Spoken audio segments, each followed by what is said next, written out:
I joined the REME because it's something I've always wanted to do. Always wanted to be a soldier.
Different groups after we got off at 4 tonners, which brought us there, and got to meet the other room members. Then we got taken down for hairdressing. It's quite a shock, that was. Sort of short haircuts all around and stuff. The rest of the time was just spent getting injections and stuff. We had about 16 injections during our training. And then we got our kit issued to us, which was quite a lot, about 700 quid's worth. And learned how to press it, how good the rooms had to be, and we were shown how to make our beds down, how to make them into bed blocks, how the toilets had to be cleaned, NCO's lounge, corridors, etc. Just got shown how the dock had to be done, what standards. Apart from that, that's about it. The first week was pretty boring, but this sort of introduction shows what we have to do, how good we have to be. It's quite yeah. Get them sides up while let them go. Keep the arm pinned into the side, you nerds. Brace your arms up and hold! Back! And still! Remember what you're going to get. You're going to go to the left foot straight to death. Move! Move and right to three. Aim out! Ta! 1, 2, 3, 1! On a right, quick, ta! Yeah, right, yeah, right, yeah. Right, left, dress in and look up. On a right, right, step short. Well, drill came as a bit of a shock to most of us, just because it was mainly everything had to be done at the same time. So, well, they had it sussed. They just put numbers into it, so that, well, as soon as the number's called, you just do the action.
Bend into the side.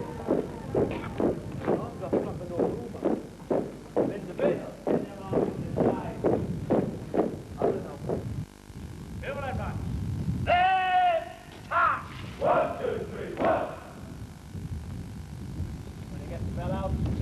The block, notebook and pen, get the bell out, here, next bell in again, outside in, 2 minutes.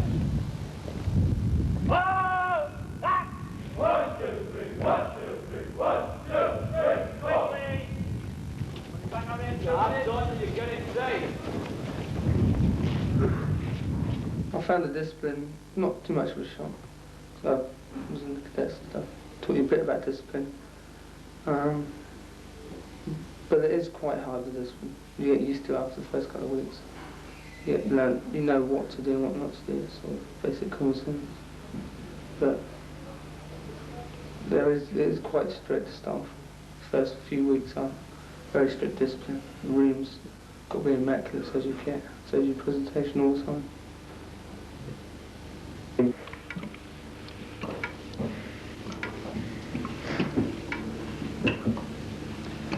In the army, we've got plenty of aiming to do. These are my number 2s that I'm doing now. I'll be wearing these when I pass out. Apart from these have got to be excellently pressed, these, because these are very important. You've got loads more stuff to iron, like lightweights and combats and everything.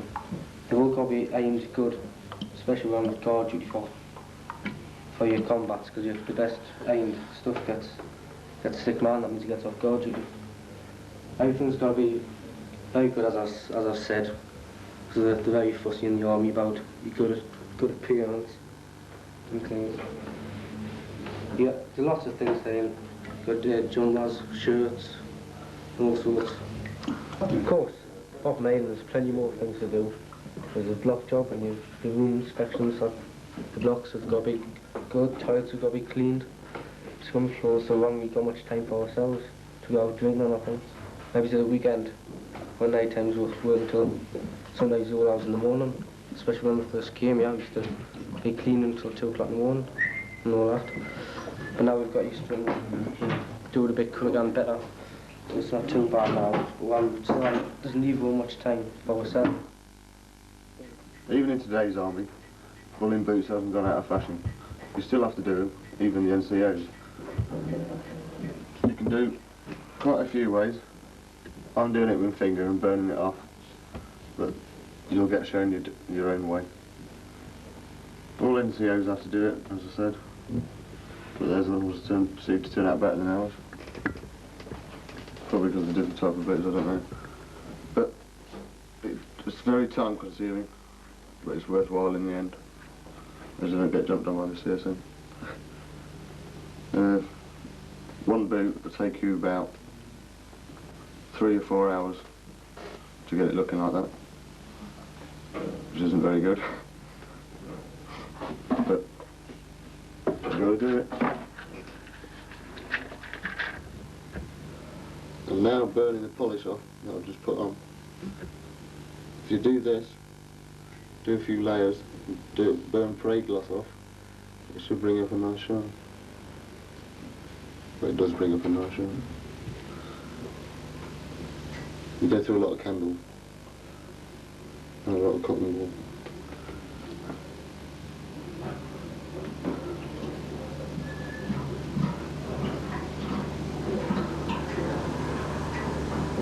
After you burn them, you take off the polish with damp cotton wool. This brings up the shine. Like that.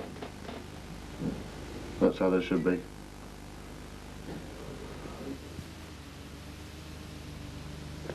Come on, the guys are already been through. Get away.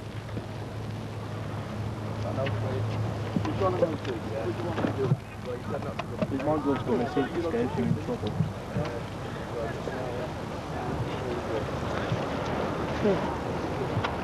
I don't know what's going on there.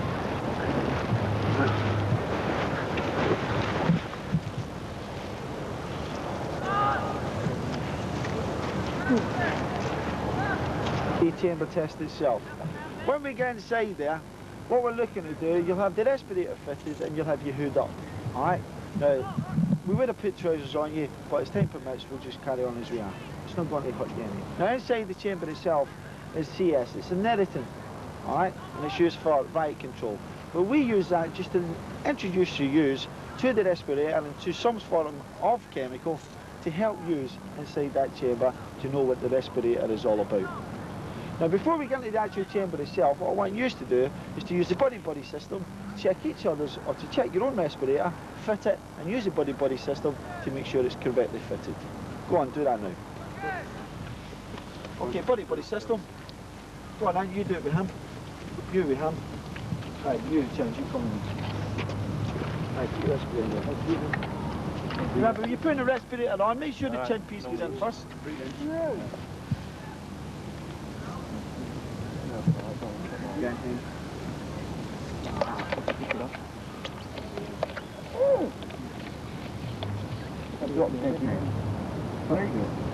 Magic man,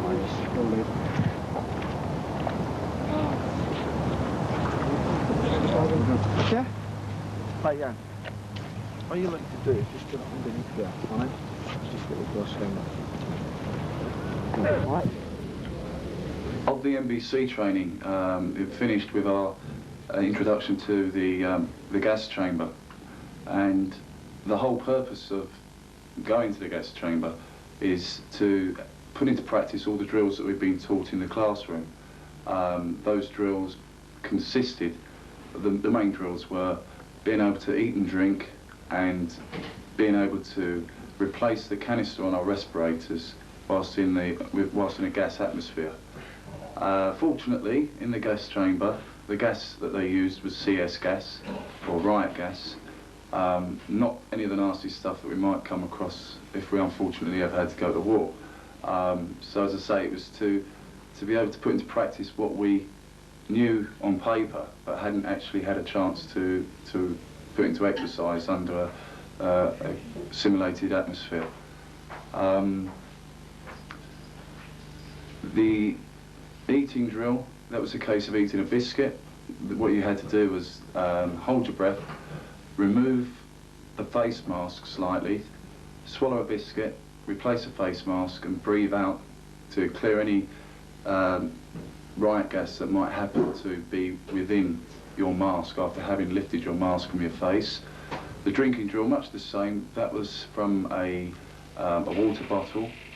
Again, lifting the mask, taking a swig of water from your water bottle, replacing your mask and blowing out air before you breathed again. And the canister change. The canister's the part of the respirator that can be removed from the respirator and replaced. Without the canister, you can't breathe through the respirator. It's the filter system. Filters all the nasties that are in that are combined with the oxygen that you might breathe in. So, in order to get pure oxygen in, pure air, you require the canister. So, all the time the canister was removed from the face mask, we had to hold our breath, and on replacing the canister, you then blew out to clear again any CS gas that might have leaked in through the system. That was the eating and drinking drills, and that all finished then with our introduction to the CS atmosphere, which was a case of removing our masks, giving our date of birth, rank, name, number, and answering a few questions from the sergeant, and then we're allowed to leave the chamber.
in. Done now, and once it's done, it's done. I'll have to do it again.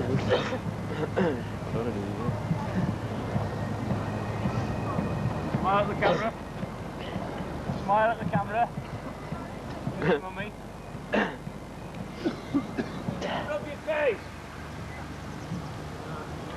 Go on, Bob. Get a plastic move on. Adam! Get up here! Stop feeling sorry for yourself and double. Hold her up. You will go sick in the morning. Pardon, Corporal? You will go sick in the morning, right? Stand at the end, place your respirator down, face into the wind. It's my blisters. Come on, get up here! Okay then. That is a test. You've got to undertake at least once a year. Alright, that is mandatory. The only difference being now, this is the only time in your army career when you have to take your respirator off and state your name, rank and your number. Simple as that. Alright, so you don't have to go through that again. Now, the effects in there, how long do you think you were in there at a time? What do you reckon? What do you think? It seems a long time. No longer than 10, 12 seconds. Each man. Alright, and I bet you thought, you for example, you thought you were in there for about 30 minutes, didn't you? You're going to die on there, for it. Okay then, and that's the effect of the TS gas. Does anybody got any questions on that? Stop. Just don't rub your face, alright? Just don't rub your face. Any questions at all? Okay, well done. That's it. Right, we go join the rest of them. Cheers, Michael.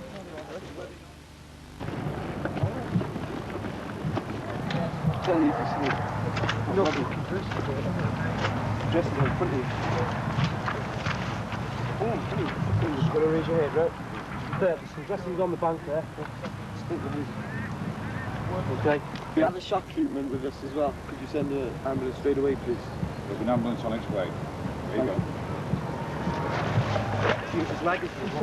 Casualty simulation was a combination of the theory part of the first aid training, and it was a case of being given made-up, make-believe circumstances. Like this is in the field. There was one person who staged as a shock victim.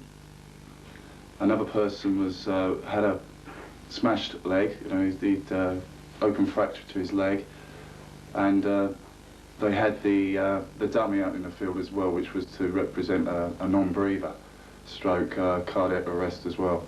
And the whole purpose of this training part of the procedure was to try and put into practice what we learned in theory, which is totally different. It was very difficult. One guy had to take charge of a group, and the group was of about 8 men, and he in turn had to assess the situation and get everybody to do different jobs. You know, naturally the non-breather would come as being the most serious casualty there, and putting all these little bits and pieces together, it got quite difficult in the end.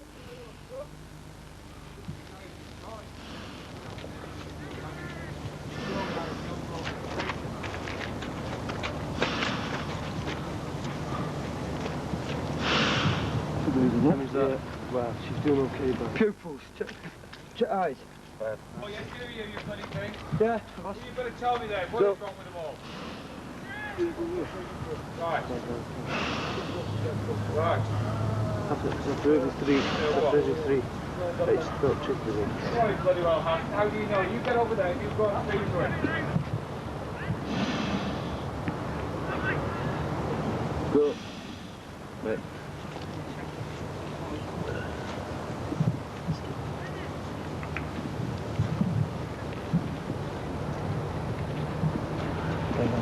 Go.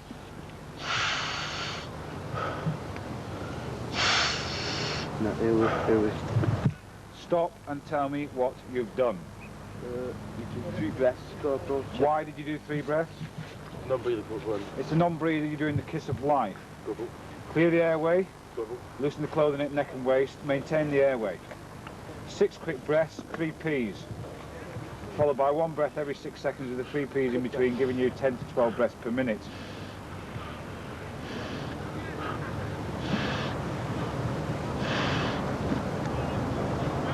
Don't worry about the fact that Beating the broken leg, he's making a right arse of it. You had better get a grip. All right, sunshine. Now! I'm going to try it right. If you don't... So it's cool. It's 1 every 6 seconds, Cal. Don't say 1 every 6 seconds.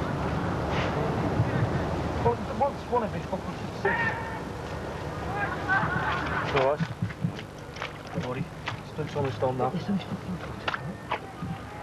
Hey, you've got a split on this fucking foot, have you? Right. It's cut here. This is cut. This is cut, and if we get it patched over an 8, we'll get this cut. I'll check that. What if her heart stopped beating between breaths? You wouldn't blasted well know, would you? Because you're not doing the 3 P's in between the breaths. You do one breath, and then the 3 P's. Then 1 breath, and then the 3 P's. You do the 3 P's after every step.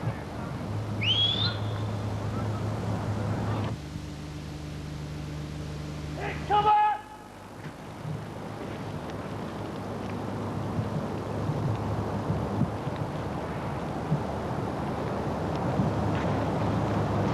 Button shoulder, butts forward.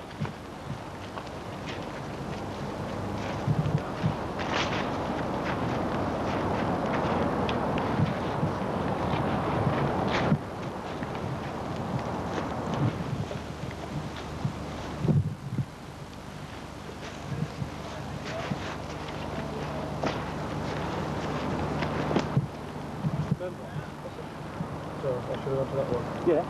Once you went down, you just stop it. Right? Then a minute, if you see you going down, you're going to start laying rounds here. Crawl either to the left, to the right, or forward. Position and kill him first. So let's see some effort and think about it.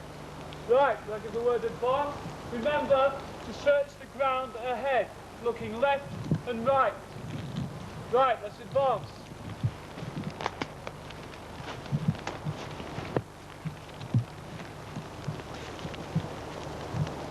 Remember, if the cover is some distance away, you've got to sprint and zigzag into cover, crawl, observe side.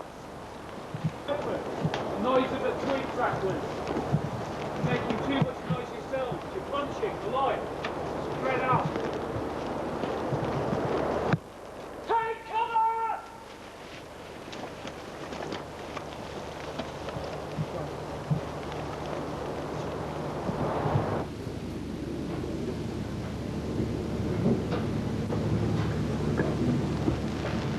On our 24 exercises, it was a very cold winter's day, very wet, and we were basically chucked down in the middle of a wood to look after ourselves. Incorporating this, we covered field craft, which is basically moving over the land, tactical formation. We got absolutely soaked doing this. Are you sitting down? Get in cover. Get over here. Think about it. Too close to him. Spread out. Move down the line. You've got a trench there that you can use for cover. It's your mother that will get a telegram if it's for real. Now think about it. That's good to know. Alan, stand up. Take cover. McLagan and Malloy, think about what you're doing. You do not bunch up. If you bunch up, you'll be the first to get killed. He's got 2 chances of killing someone in that case. You spread out. Don't give him a target. Right, cover off and spread out again. Move down, Corporal. Cover off. McLagan, cover off.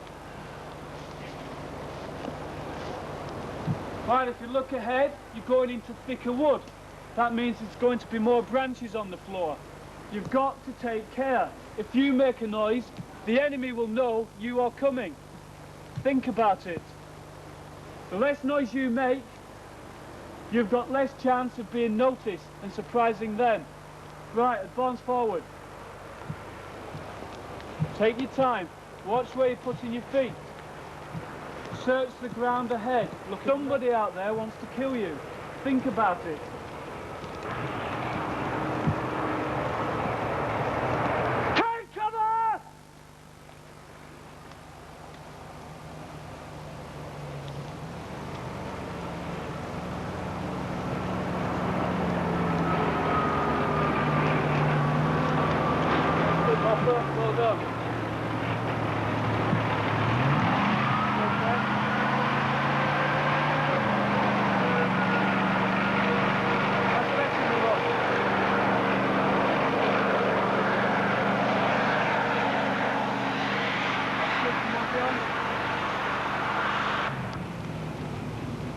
Right, look towards me.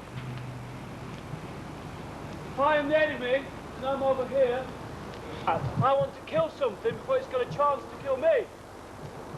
All he wants to see is a head or shoulders, and that's a sufficient target. So you want to get your body as close to the ground as possible. Use the curve. Get behind a tree. Hide behind a bush.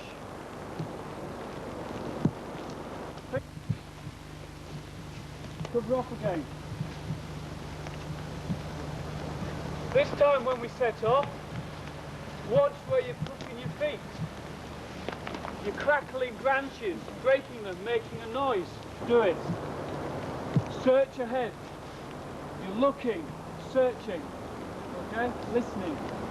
Right, advance forward. Look as though you mean business. Search. Find the enemy before he finds you.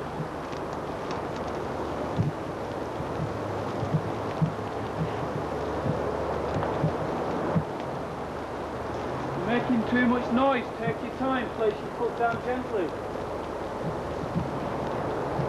Take cover!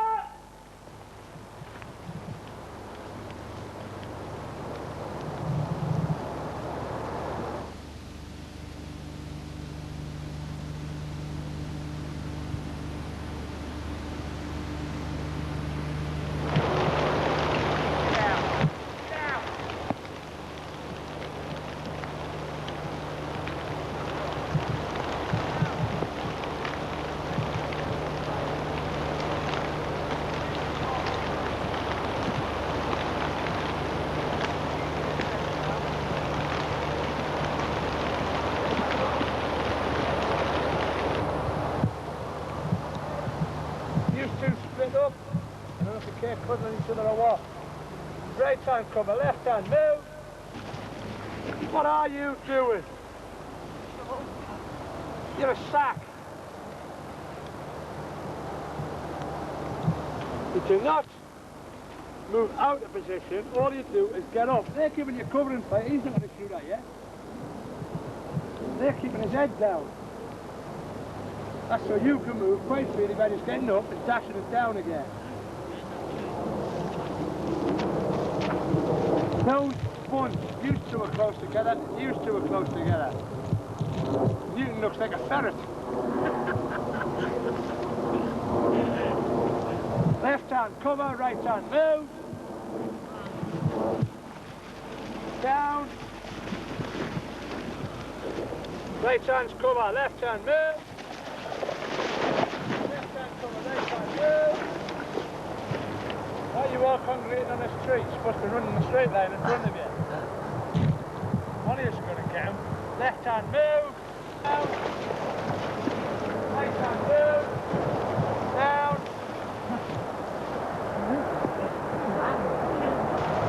Down. Right hand move. Come on, get out there. Down. Get out there.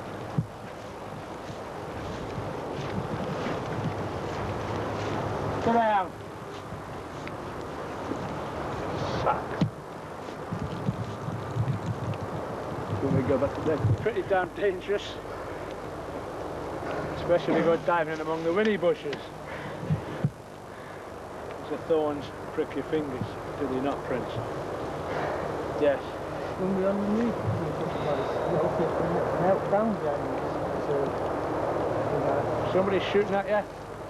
Where do you want to be? As flat to that as you can get. Especially if they're shooting at you. Right. This time we're going to do exactly the same thing again, but going that way when he gets into position.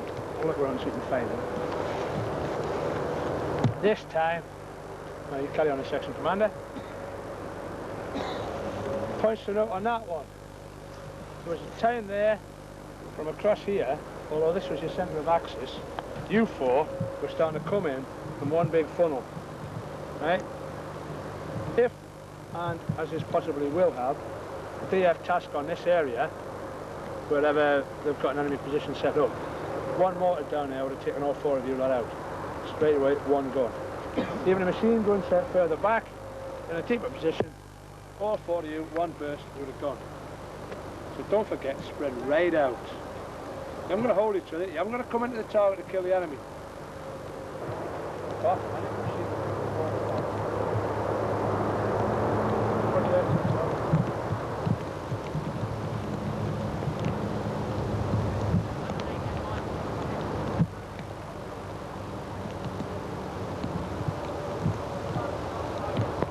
Shagging.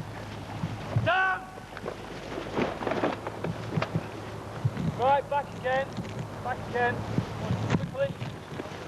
Bravo horse section. Prepare to move. Right?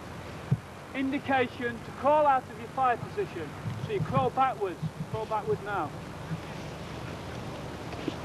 Then you move left or right. It's up to you. By either crawling left or right or rolling left or right. Do that now. That's it, fine. You get up, you sprint left, sprint right, sprint left, sprint right. You only move forward 5 paces, no more. The reason for that is, the longer you are in the air, the more chance you have of getting shot. Section commanders say, and you move forward so you're level with them. There we go. Okay? And then the section commander gives you the word of command to move again. Then this half gets up and moves forward. You understand? Any questions? No, sir. Question, lady? Bravo half section. Hit him, move! Move! Down! Stop! But what you're doing, you do not run in to the fire of your own troops. Move that way. You understand? Yes, sir. You've just been killed. Now move over there and think about what you're doing. Same with you, Malloy. Look behind you. They're giving you covering fire. They are shooting while you're moving. And you do not converge on the bush. You go forward in the same direction as you were. The people in the middle will automatically go through the bush. Right, Bravo section's given fire, Alpha section. Move!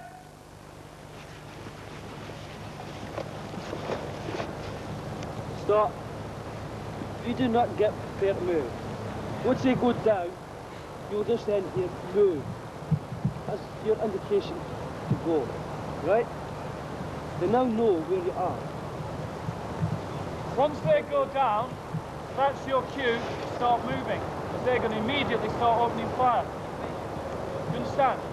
Once they hit the deck, start putting fire down. That's your cue to move out of cover. Right? Bang, bang, bang. This force should be Your cue to move. Down! There!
Don't stand up, lay down. Come on in, move it!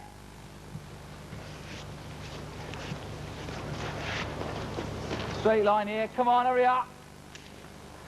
Sort it out, squires, come on. Kneeling position down. Now kneel down. Face me. Come on, get down. Until your feet run for miles.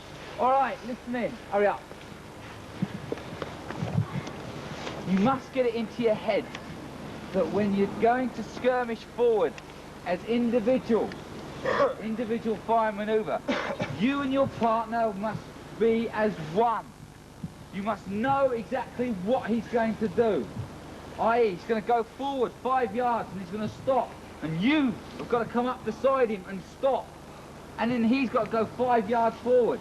If you run further than 5 yards, forget it, you're dead. You must go forward, stop, up level. Forward, stop, up level. All right? All the time. Because if you don't, the man that's running up thinks he's got to go 5 yards in front of the person that's run in front of him. That is 10 yards. He's up on his feet running, zigzagging.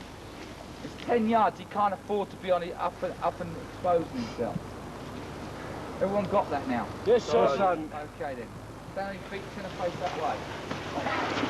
Spread yourselves out. It's all right, don't worry about that. Stay there, that's it. All right then, kneeling position down. And let's get it going.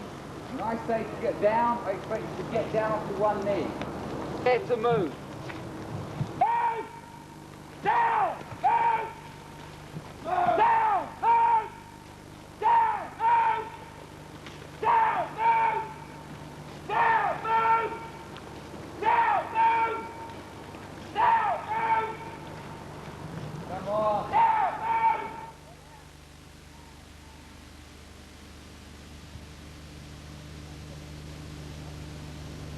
Target indication.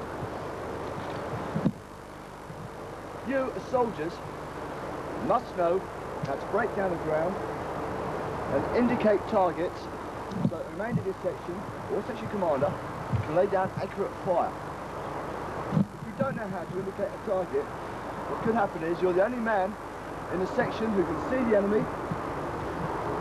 No one else does. You've only got one rifle, and the enemy is laying down accurate fire on you. If you're just sitting there watching it and saying, Christ, there's an enemy up there, you're going to start losing bodies. You need to get accurate fire from the whole section down in that enemy position as quickly as possible. So the aim of this lesson then is to talk about target indication and teach you target indication. Right, every single one of you has done target indication. You've already done it. You've all been in a disco or pub, said to your mates, Jesus Christ, look at that, you're going where? Now it's rude to point, so you never point, do you? So, yeah, look at that. Go up to the bar, yeah. Count 4 stools along, yeah. Now you'll see a pillar, yeah. Just behind that pillar, about 6 foot behind it, look at that thing there. Skin-tight white trousers, visible knicker line there-ish. And you've gone, target's been indicated. And you've both seen it, all right? So that is a form of target indication. And it's not a lot different when you're indicating an enemy, except, of course, you don't aim your eyes quite so high up. I tend to be trying to dig a slick trench with a teaspoon. So, to aid us with target indication, we break the ground down. What I want you to do now, stay sitting, but turn about and face the other way.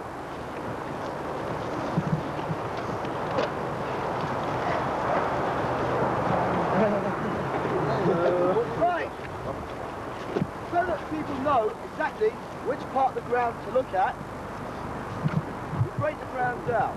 We have a left of arc, a right of arc, and an axis. Now an axis is an imaginary line from you through the centre of your arcs and on into the distance. That's always your axis.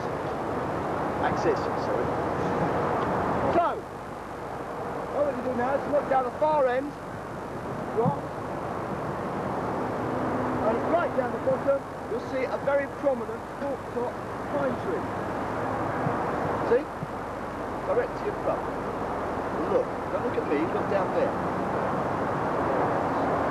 It's got a little silver birch to the left of it as we look. Yeah? So a line from you, through the centre of that tree and on into the distance, will be known as your axis. Look left. left. It's that way. You'll see on the side of the track, about 60 metres away, a stumpy little white pole with a small tree beside it, see? A line from you, through that stumpy white pole, and on into the distance, will be known as your left of arm. Look right. Now, this is difficult, because it's pretty much uniform growth. There's nothing there that really strikes you. However, look right, in that clump of fir trees, you'll see a silver birch leaning over to the right. See? Right, a line from you, through that silver birch on the distance, will be known as your right of arm. So now we know that if you're told to look right, you look somewhere between the axis and that silver birch. So that is the right of arm. Left, you know it's somewhere between the axis and that stumpy little white pole. And we can break down the arcs even more. We can break it down to half left and half right. So, we look possibly half left, you'll see a little fence running up there, yeah? Keep going up that line and you'll see two trees fairly close together, two large trees fairly close together, see? Right, imaginary line from you through the furthest of the trees, the large section! 70 metres, quarter left, track. Left side of track, enemy. Rapid, bob! Right, there you have a full fire control order. You'll notice it was clear, loud, it was given as an order, and there were pauses. There's going to be an awful lot of noise, confusion happening on a battlefield. So you must make sure that a fire control order is given correctly and the right sequence. You have the group, section, the range from you to the target, the indication of the target, and the type of fire I wanted you to lay down. I is individual, and D is delayed. I'm going to talk about each one. I've already given you the full one. That's when you got... We were soaking wet. It was a bit of a miserable day, really. You know, we had to cook our own food, which you certainly don't feel like doing when you're soaking wet. Changing clothes, and perhaps the worst thing is having to sleep with your boots on, things like that, in case you got attacked. Get the sugar, guys. You got sugar in it? Oh, I've done that. This is a prime example of a pub. Oh, what is that? Mansfield. You got sugar in it? Oh, so deep. We're getting films. Over there, pausing. I'm pausing. Nice mate, yeah? Huh? Getting looked after. It's both in it.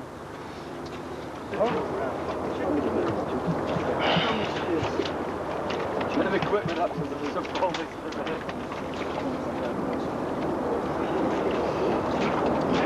That's why I can't be recognised. Right, 1 second, follow me.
Last 4 from 3 sections come round this side.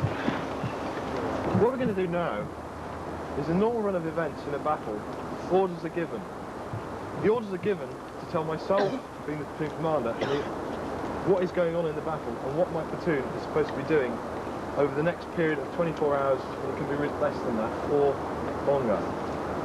So what I'm going to do now, I've taken my orders, I would take mine from a company commander, of which the 3 platoons are part of. He gives them to the 3 platoon commanders. I then extract from the information he gives me, and the orders he gives to me, about what he wants my platoon to do. I then break those down, and then give them to my section commanders. You wouldn't actually hear the briefing I would be giving them, unless we were going out on an ambush, or a defensive position. So what we're doing, we're going to go through the orders of patrol you're going to be doing tonight. The making of a normal patrol, you normally take out 4 men, depending on the sort of patrol you're doing. A quick recce patrol, 4 men go out. We're going to be doing a recce patrol tonight, but we're going to be taking all of you out, i.e. 1 section, 2 sections, and 3 sections, and your various section commanders. So I now give to them the orders that I want them to do, which they will then follow for tonight. After they've taken my orders briefing down, they will then write their orders, extracting the information which only involves their section, and they will then give those orders to you. So the chain of command for orders goes down from the company commander to myself, which I then shorten. I then shorten the orders from him and give them to the section commanders. They then shorten those and give them to you, giving you the information, the relevant stuff that you need to know. The orders format is laid down by the army in various headings, which you have to follow purely because it's easy to follow, and if people have a format of understanding the information given to them, it's easy to remember the information that's given to them and to take the decision. The weather, such as it's been wet today, the ground is very wet, and it's drying up tonight. We've got a high cloud base, so it's going to be fairly cold. The worst bit for me was when we got bumped at 5 o'clock in the morning, which is not a very pleasant experience. Everyone was panicking. It's just a case of cutting down your basher, which is your cover for the night. Basically just a sheet over your head to keep you dry. Cutting down your basher, packing your pack, and moving out of the area as quick as you can. It didn't work so well the first time we did it, but on the 48-hour exercise, we had a few attempts at packing our packs, and you know, we learned a lot of lessons, which we got right in the 48-hour exercise, which I found a lot more enjoyable anyway. I think the 24-hour exercise was the worst. I certainly don't like the food, the ration food they give you, but then it's a case of using what you've got and learning to cope with it.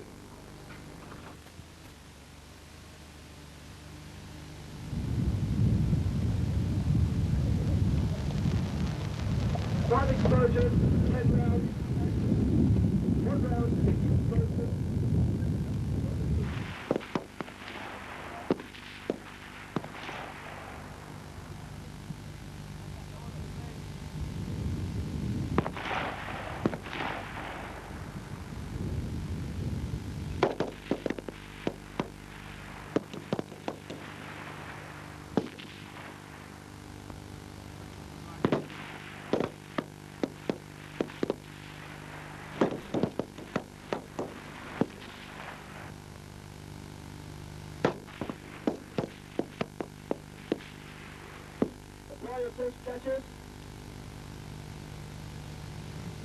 You'll now receive 1 exposure at 35 seconds of a figure 12 target at 200 metres. On appearance at the target, you will engage it with 10 rounds. The target will not fall when hit. Are there any questions? Test and adjust your positions. Shoot, watch and shoot.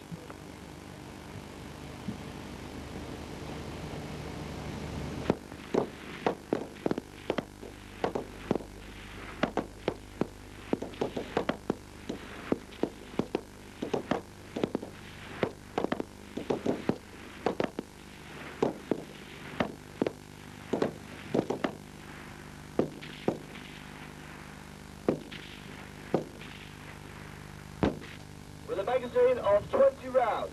Make safe. This is the 20 rounds which do not contain tracer.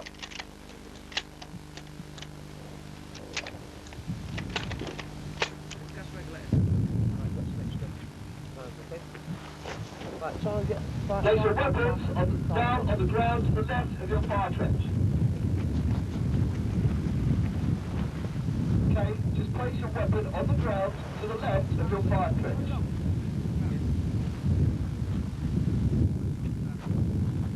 Move into the fire trench.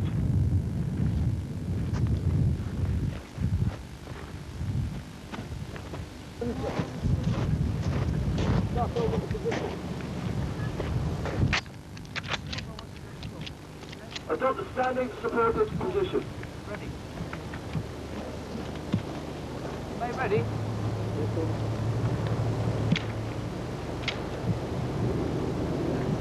You receive full exposure of a figure 12 target at 200 metres on the pursuit.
He's Mr. Table Seat News.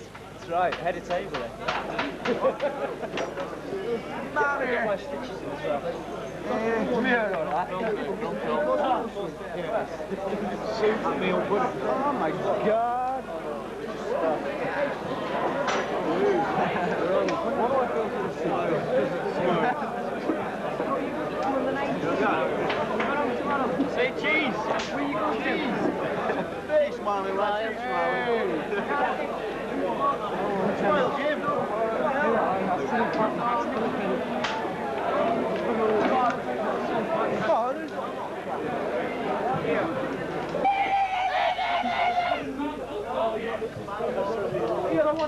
They're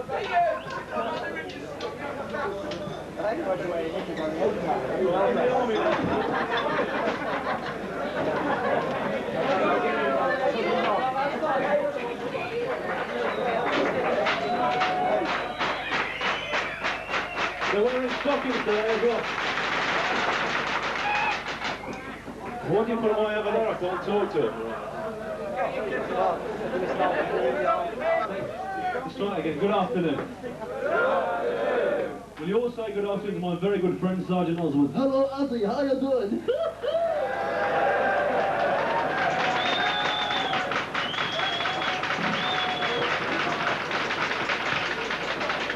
Yeah, he's sponsored by Wilkinson Sword. Yeah, White Christmas in a minute for you, no problem. Oh! Right, who's the ones that are on duty, I believe? Let's get this one out of the way. Oh, yes, we've got her in the middle. So terrific. Now, I've been specifically requested this year that none of you stand on the seats, none of you throw things, and nobody starts spilling beer over CSM party and the Chef for Nothing and all that. Because the CO says it makes a mess, and the queue doesn't like you brooming its chairs. So we've got to be good boys to behave. Are we going to be good boys? No! Well, like to hear. Now, in a minute, you're going to get a look at this. You know, sorry, if I swear, can you leave by that door? I'm getting a bit sort of carried away. As you can see, we are part of some... Here they are, look. See that out there? There's the Metropolitan Police Band. Now behind them are all the senior NCOs in the battalion. Now when they come in, and the officers of course, a nice big, whatever, you know, what are you going to do? What are you going to do for a round of applause or a... Well, you do your own thing. Andy Hall, you're a markman anyway.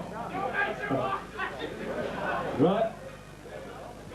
Yeah, the Met Police Band, the big hand for the Met Police, look at them. All the way from London.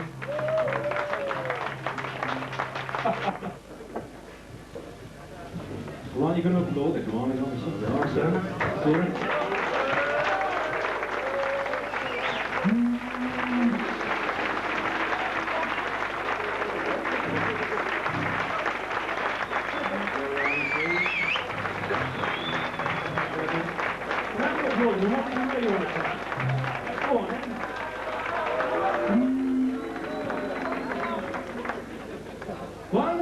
to all the officers and all the senior executives. Hello, gentlemen, ladies, and the PTR staff.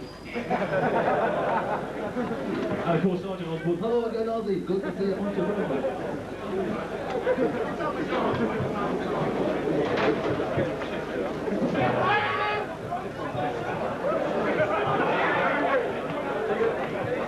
You're missing the marching discipline.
Don't.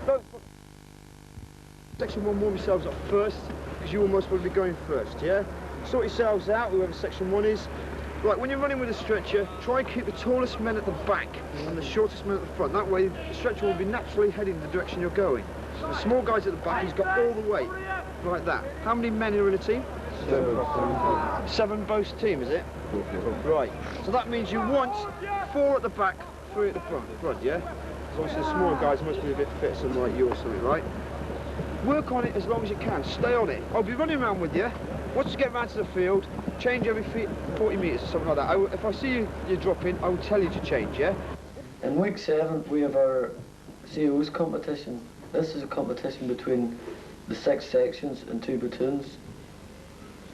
The main events in the CO's competition are, there's 5 of them, being, first of all, we do a stretcher race, followed by an NBC phase.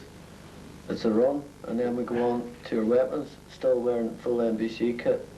And then we had our log run, which was quite short, and followed by, lastly, we had the shooting.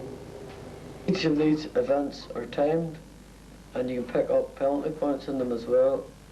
And the best time overall in the 5 events picks up the white lanyards and the Colby Cup. That goes to the best section.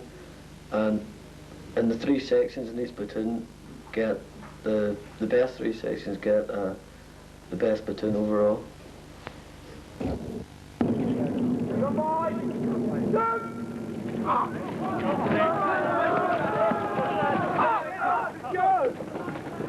Keep with that, keep with that. Pass it.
Competition. 2 words to sum it up were bloody murder. It was absolutely impossible. The hardest parts of it were going through, when we started going through the woods, the ground was rock hard and it was all ruckered. They nearly broke half their ankles. Then a bit later on we were going through a ditch with about 2 foot of water. 2 foot of water, and it was frozen over. So as you were going over the ditch, you had to go really slowly so you didn't fall through ice. And everyone was slipping all around on ice, and it was freezing. You just lifted your boots up and water could pour out of them, you could wring them out. So as you're going over ditches, you had to get 4 people on the other side of the ditch to lift the stretcher up to them. And then when near end, went the final ditch, big deep ditch, full of ice along the bottom, you had the blokes that overhanged that ditch, and they had to drag the stretcher up, and it was impossible. They were absolutely worn out, so you had to just take the whole weight of the stretcher and drag it up the side of the ditch. And that is the part that we won the stretcher race on. The rubbers got stuck on it. But that was probably the hardest, our whole competition, the stretcher race were hardest. It proved who could pull the weight as well.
up, Bob. Come on, get up. Come on! Good. Right, that's the way. Get excited. Hey,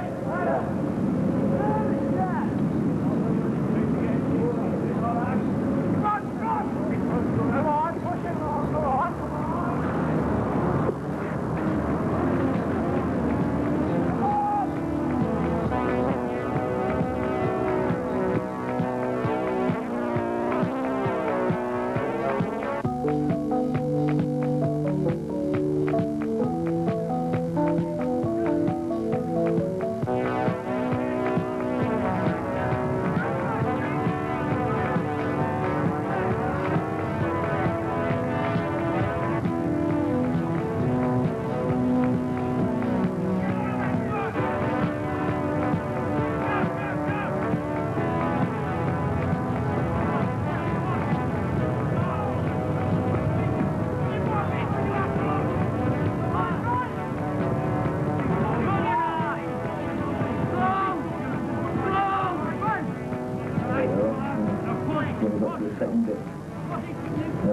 By that stage, we were all sitting just about ready to drop.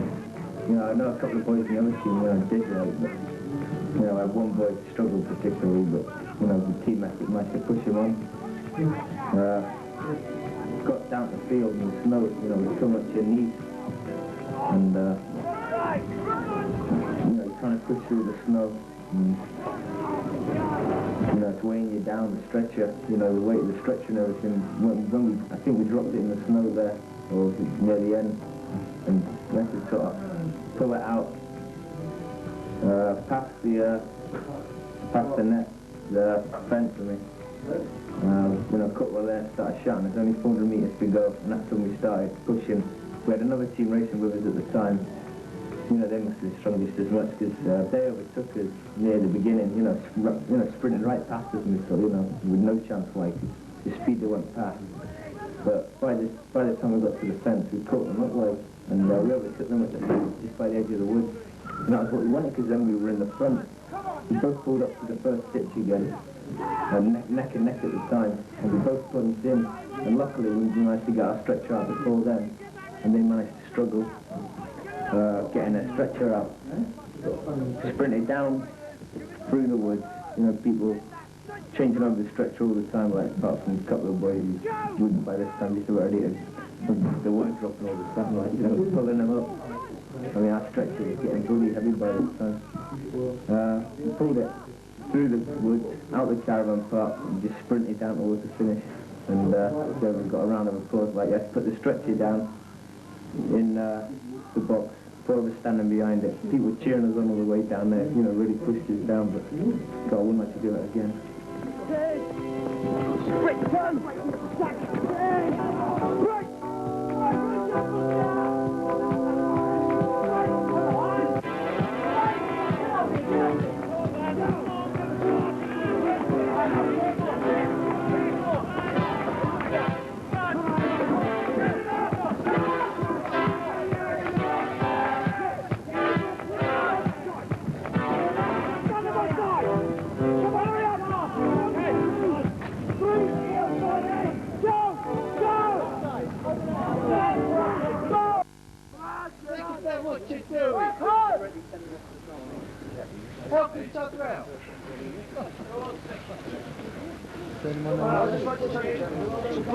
First part. Come on, Luke! Go on, Luke, go through me! You start thinking about what you're doing, open your eyes.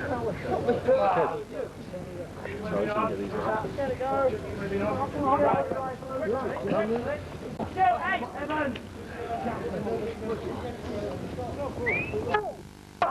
Go on! Drop that! Go on! Keep with the stretch,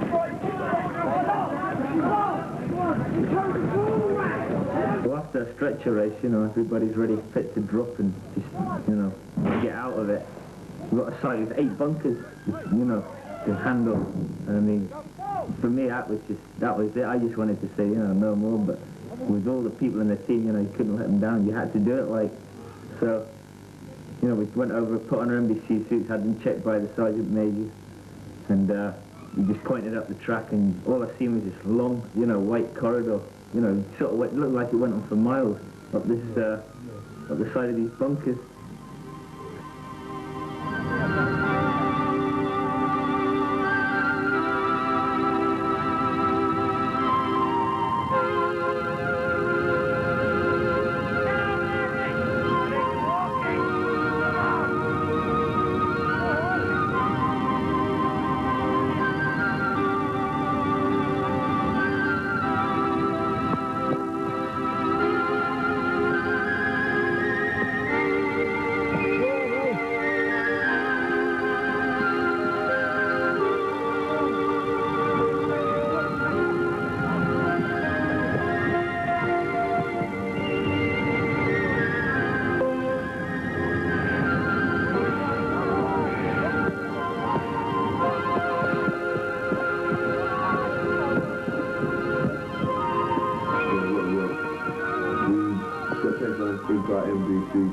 And then we checked over, and as soon as you said go, we had to run over 8 bunkers.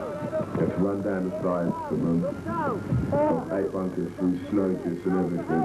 And by the time we reached the first bunker, the gas mask was steamed up, and you couldn't get no breath because of the restriction of the respirator.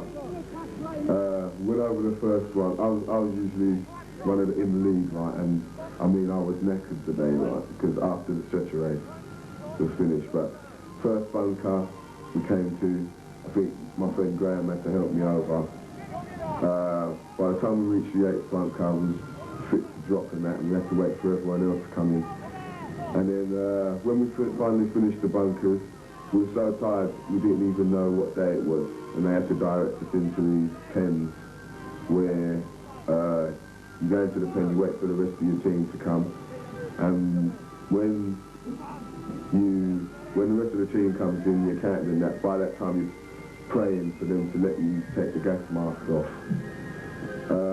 After everyone comes in, after the race is finished, they line you up and you have to go and assemble weapons. And by this time, the respirator's full of steam, sweat, snot, you name it, everything.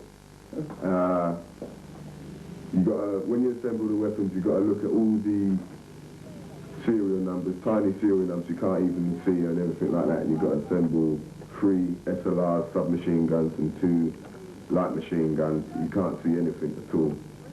By the time you finished assembling the weapons, you just want to throw everything away. But when you do finish assembling the weapons, you have to go and line up. And by that time, you don't have to take your mask off. And when they do finally tell you to take your mask off, all you notice that everyone's blue tinge around the lips, blue around the eyes, and everything. Steam just flies up out of the mask, and everyone's just absolutely naked.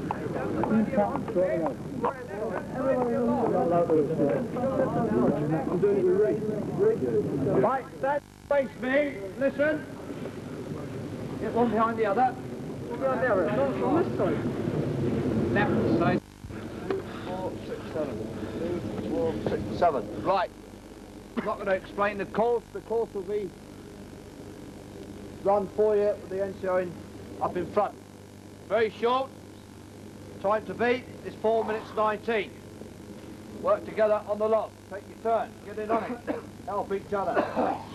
Try and keep the tallest man at the back, the shortest in the front. Main thing, keep in step. Right. As you are there now, each time the section comes in, then the clock will stop. Okay? Log down, clock stop. Okay, everybody ready? Stand by. Go! Come on, come on!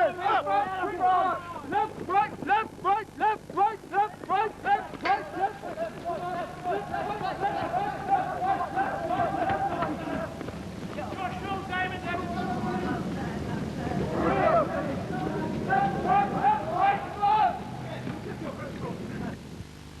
Log race, it wasn't, I think it was fourth event on COs after bunkers, weapon assembling and stretcher race. It was about half a mile, if that. Right light log, 7-man team, just kind of logged about half a mile and it was easy.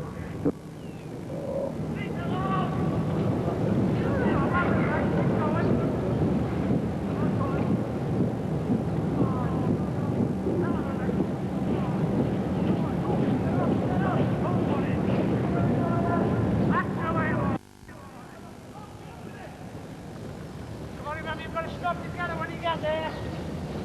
Come on. Come on, boys. Oh, they're late back to Jim, Kev. Come on.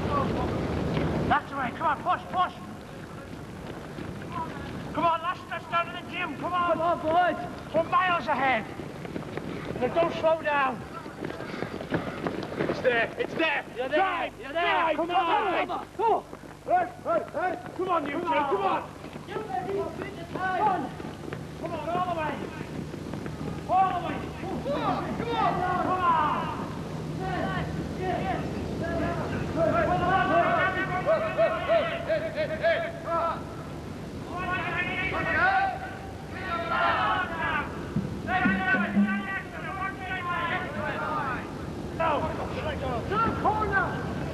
Right, Carter, get up there! Evans! Ed! Donaldson and Evans! I'm changing in a minute! Dick! Take the back! Evans! Change at the Away corner! from the start! Right, take final! Let's go! Come on! Come on! Come on! Stop till you get there! Sprint! Sprint, come on! Go! Good, come on! Stop! Ready? You must finish standing next to the law. Come on! Ready! Look, Zebra, you're not getting it! Get over there! Line up, line up! Down, next to the law! Line up! Hurry up!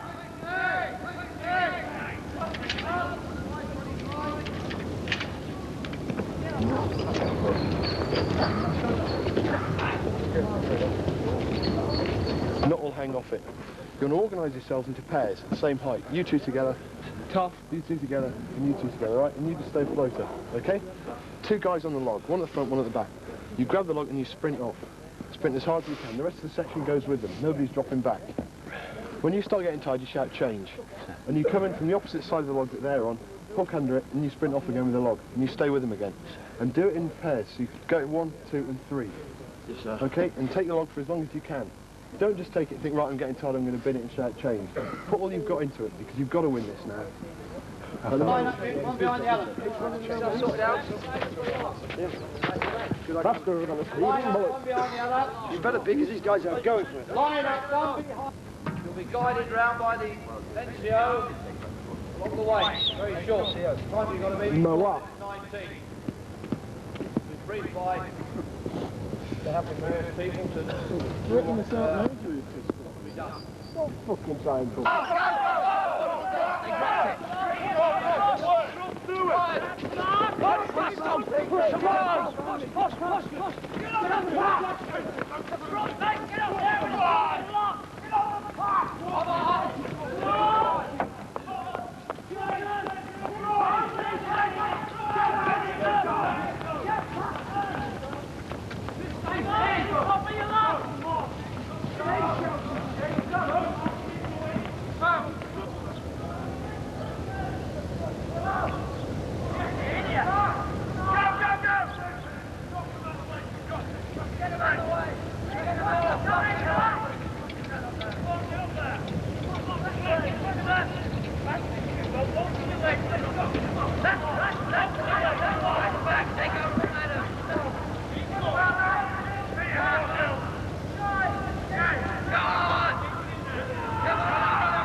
Come on, push!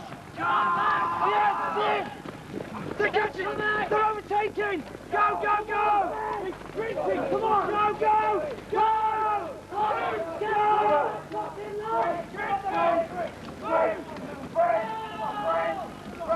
Overtake that up!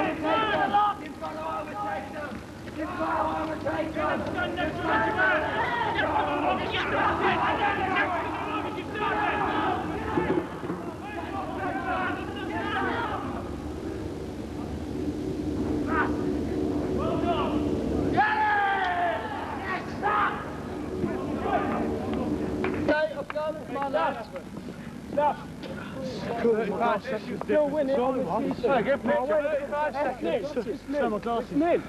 Yeah, listen in. Make sure your weapons are prepared for firing so you don't have a stoppage. Yeah, you turn around then. Alright? Where are your glasses? I got in the cool house just before the start of the Corporal Harris, ensure your gas plug's running around the right way, with the vent uppermost, and that your gas regulator is the... Number one.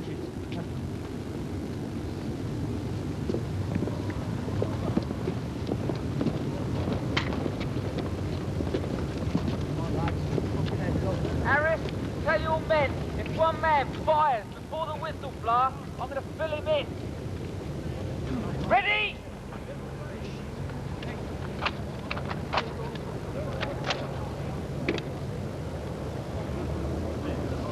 Prone position, down, test and adjust. 5 seconds. Watch and shoot. Watch and shoot.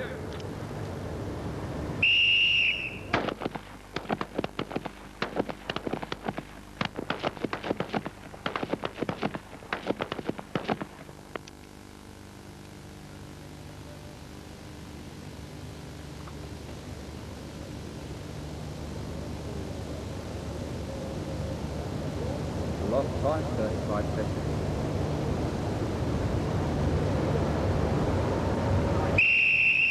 Detail, unload!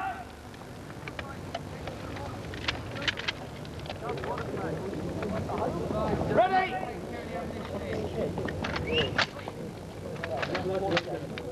Got the front, unsupported position.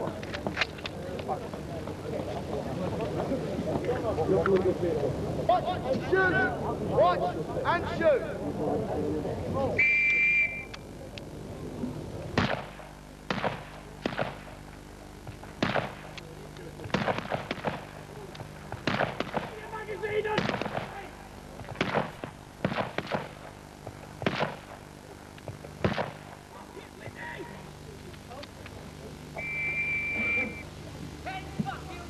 Detail, unload!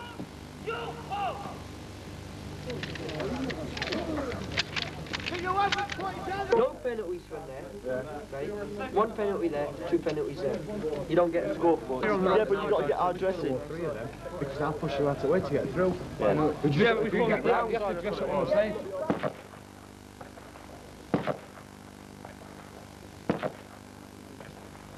That's right, yeah. Who's the one who's had actually 10 rounds not going on? 1, 2, 3, 4, 5, 6, 7, 8. One straight line. One miss. 18 side, 1 out. Yeah. Place the contents in between your feet. 7, 8, 9. 1 miss. And 9 in. This time because we don't have a scoreboard, so nobody's got any idea who's done what. So, taking it from the top.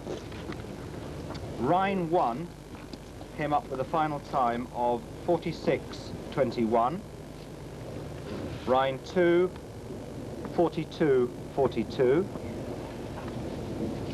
Rhine 3, 41:03. Tobruk 1, 45:23.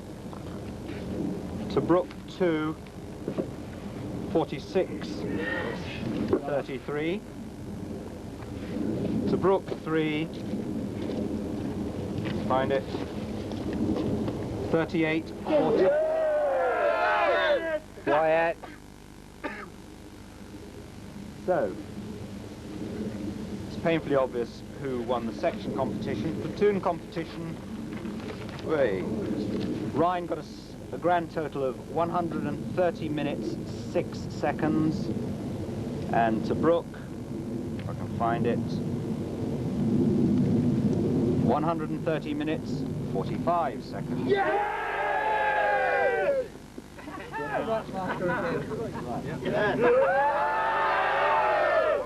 Well done. On this foot. Maybe the competition was slightly different to those that have run before because of the weather. As far as you're concerned, that makes no difference whatsoever. You've competed against each other. We've had a hard day, probably the hardest of all the sessions we've ever had because of the weather. And no matter win or lose, I think you all can justifiably be very proud of yourselves. So, who is going to accept the Colby Cup on behalf of the winners? Uncle Harris. Whitney. Uncle Harris. You'll get your name on it. Thanks, sir. Thank you very much.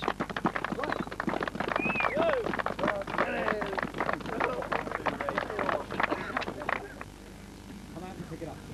Come on. Come on, grab it. Thank you very much, sir.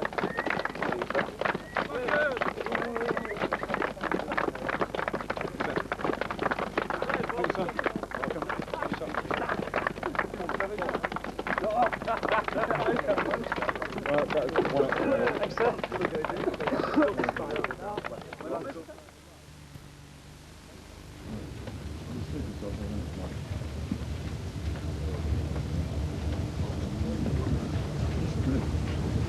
Patrol's going out. Get man patrol. Oh, nice one. Get man patrol, that means there's 2 patrols of 4 going out of here. Because there's a pattern drop of rations being dropped, but they can't drop it near here. Because the enemy hold this position, going up this position, hold the drop position. So we've got a tab out to the position. It's going to be quite a long tab, so if you've got loads of layers on, take a couple off, and then go over and get.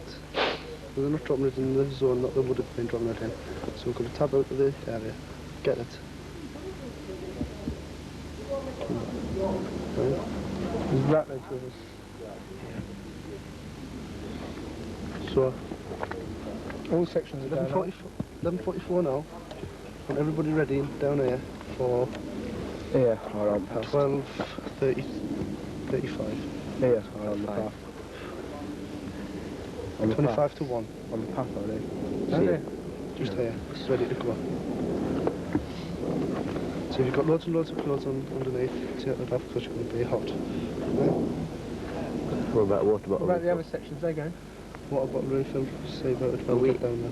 Paul, we've got our stuff at one place and their stuff's at another, or was it all in one big No, lot? we're tabbing in 2, a section's split into 2 and tabbing out way to so. We don't know if it hasn't been dropped yet. I am.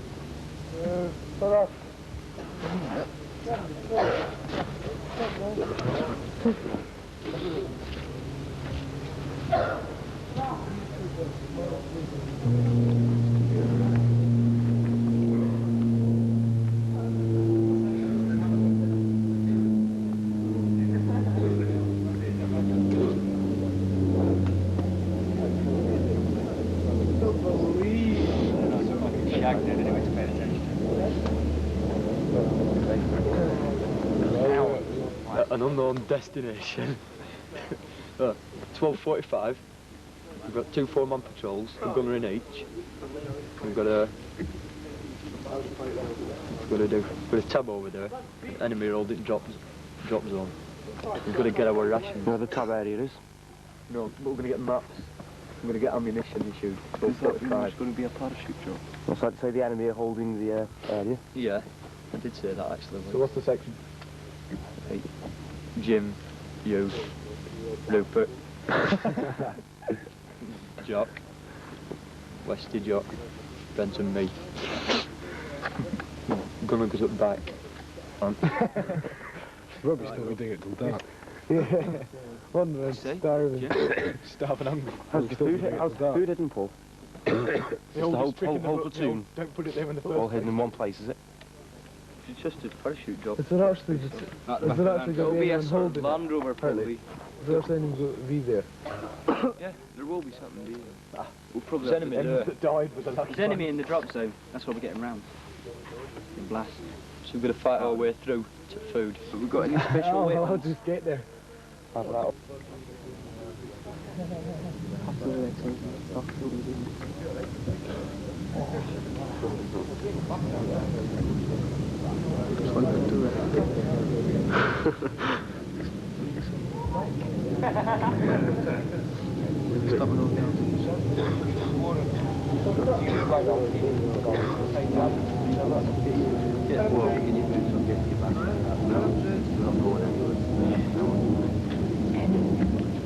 Let us go and get it before they get going.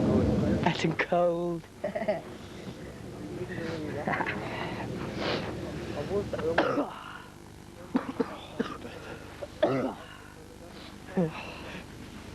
Good fun. Pretty cold, but good fun.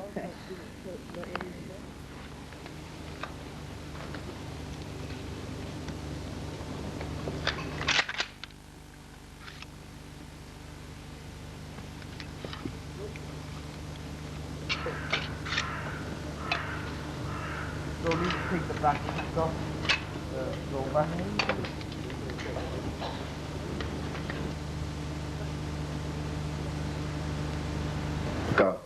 Well, what it was, we had to do a 48-hour exercise a week before we pass out, and it was basically just to test us in what we learned previously in the 24-hour exercise. And we were taught, what we had to do was field craft and things like that, and they taught us how to take care of our kit, not to leave it lying about, and also we had to dig trenches.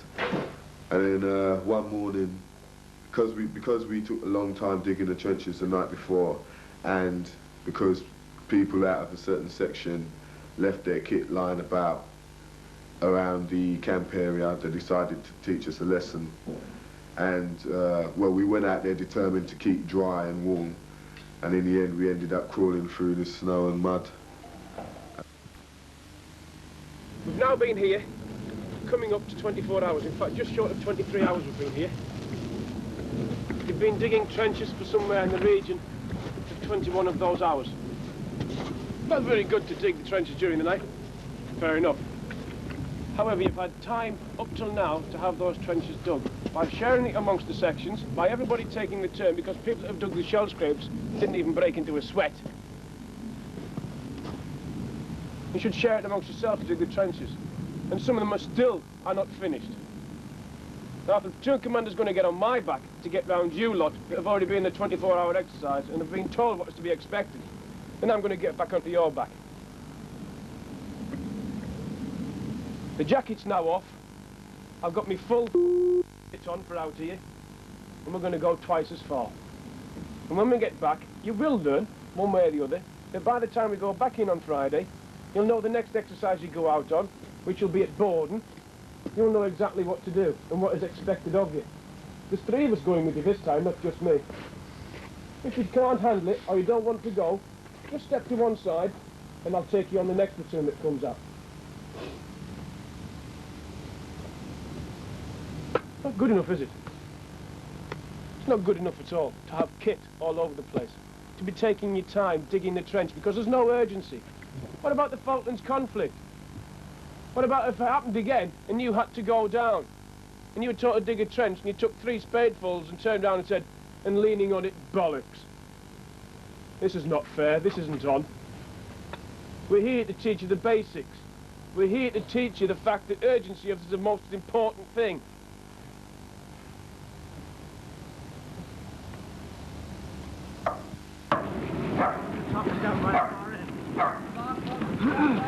I go down into the mall, mate. Yeah, for the top end. Aye.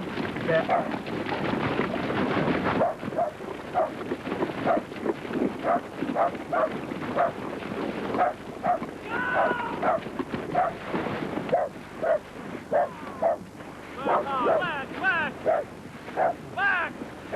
Stuff on the so-called beasting, and everyone thought, oh, it's just going to be a run. We were all nice and dry, we had rifle and webbing. We knew we had to keep those rifles clean, so everyone tried to keep them clean. And so everyone thought we'd just go for a run, just to teach us a lesson. Anyway, we got about 200 metres, and all we heard was hit the dirt. And at this point, every time we heard hit the dirt, you had to hit the dirt as fast as you could and just crawl on your hands and knees as far as you could. So no matter where you were on the track, you just had to hit the dirt there and then. And in certain places there were puddles, ice, mud, the works. So everyone was trying to keep nice and dry, and by this time everyone was dry, so they were pretty pleased. And you just had hit the dirt and you got absolutely coated in mud. You got soaked through to the skin, you had your boots were full of water. And the point about this is you also were carrying a rifle. So you're meant to keep your rifles rust-free and clean, and you were dragging them through mud and water and ice. So we went on this feasting for about 4 miles long, all the way, hit the dirt, crawling about 30 metres, getting back up, carrying on running again. We got to the halfway point of this of the beast, and we got to some huts. Outside these huts they had big old fire hydrants on wheels. They were pretty heavy, big old rusty wheels, about as big as a person. And we were told to get these out in a section teams of, there were 7 or 8 or whatever. And they showed us a course, you had to take these on. We were up one side and along top, down the other side, up another hill and down another steep hill. So you were trying to drag these, they were pretty heavy, you were knackered already. You had your webbing and rife on. You were soaked to the skin and coated in mud. You had to drag these up a steep hill, along top and down the other side. And we finished this, it took time, it took around 15 minutes each team to do it. So it did take a while. And then after this, we thought, oh, we'll go back to camp now, because everyone would drop it, no one could stand up straight at this point anyhow. So we thought we'd go back to camp now, a short one. Anyway, they decided to take us back to camp, but the long way round. So we had about another 2 miles of running up a track and hitting the dirt still. So we went for ages, and then finally got back to camp, soaked to the skin, and all they said, we'll teach you a lesson not to leave your kit out again. And after that, no one did.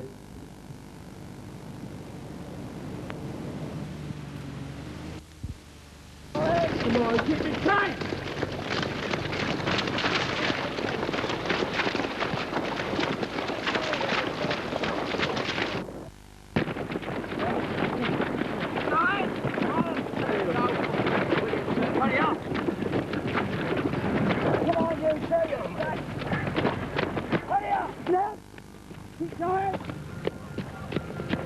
Keep going, lad.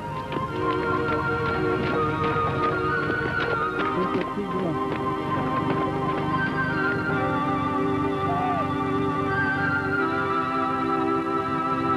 How fast do you drive?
Stick your hand up if you're not here. One. Right, form into a hollow square. 1 section, 2 sections across the top, 3 sections down this side. Quickly! 3 section. Yeah. That's a bit. Going to the left. Just that one. Drop out. Why, couple? It's running couple, that's where we got down. Where? Still down the hill part before you sort of go back to just about when we started. Is he there, is he? I'll try that. Probably had a brew. A 24-hour exercise. you were told what was required, you were shown what was required, and you had an opportunity to practice. You were told before you came out here, this was a testing exercise, correct? Yes, sir. Yes, sir. You're all aware of it. Yesterday, you were told and reminded about putting kit away. This morning, you were punished for not doing it. You were told why things had to be put away, so you weren't just blatantly saying, put that away, you were actually given a reason for it, were you not? Yes, sir. Yes, sir. Right. Still weren't doing it, so you were punished this morning on a little run. No sooner than 1 hour later, kit was out again. Right? Continue, and you'll be doing another run. This time, further still. And if necessary, we won't be getting transport back to camp. We'll be forced marching back the whole 18 miles. All right? So start switching on. And if you see people in the section leaving kit out and not doing what they're supposed to do, get a grip of them. It's you going to suffer. Okay? Right, if you now go over to the admin area and get your cups out, you get a cup of tea, and then come back here, form up in the hollow square, and Corporal Harris will give you a briefing on the next exercise. One straight line by the tent, quickly.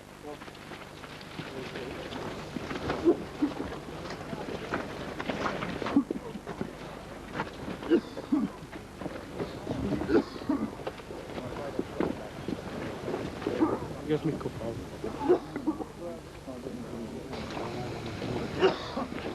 Wendy. What? I am.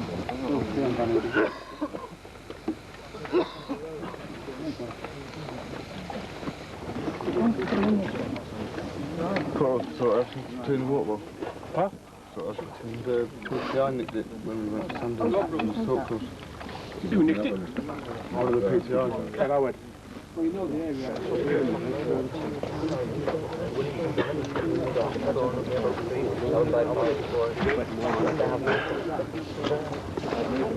We got to change too. Someone dropped around.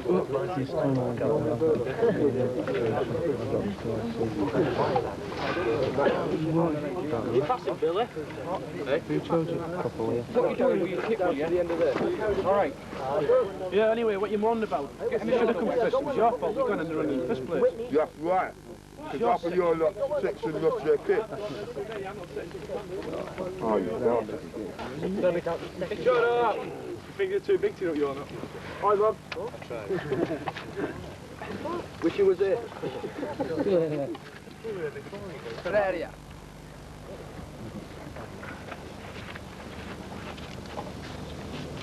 Right, get in one straight line along the back there, move along so you're in a dry air, remove your webbing and sit down. Continue drinking your tea, so we like to disturb you. It's not you, you're fucking blue chicken over there. Come on, move down a bit. I want 3 sections at this end, 2 sections in the middle and 1 section at the very end. Stop emptying your boots and listen to me when I'm talking to you. This is your map reading practical lesson, or test if you like. Scattered throughout the area of Hankley Common in 5 prominent points of 5 tins.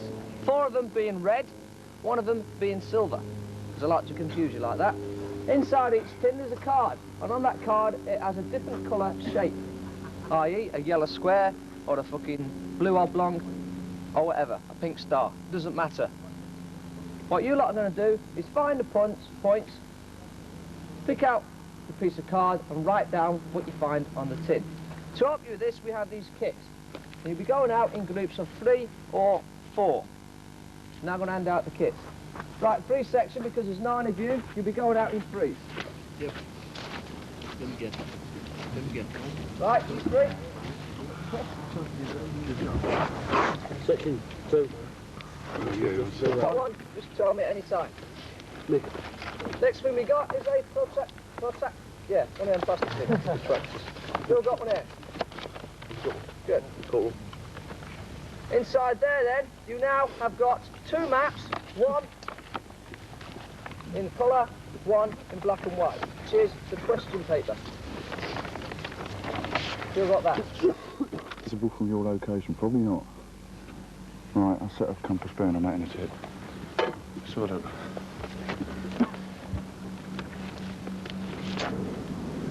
Right, I'm going to have to open the map up a bit. Hold the compass wheel, please. 903.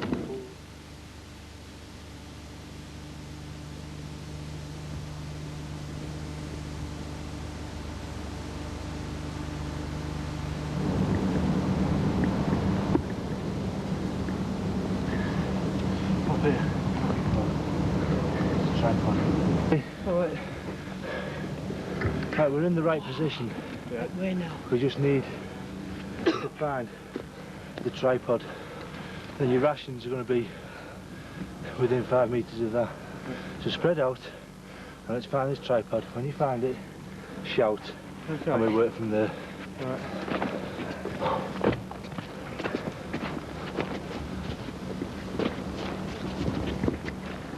Track is over there, so do it from that.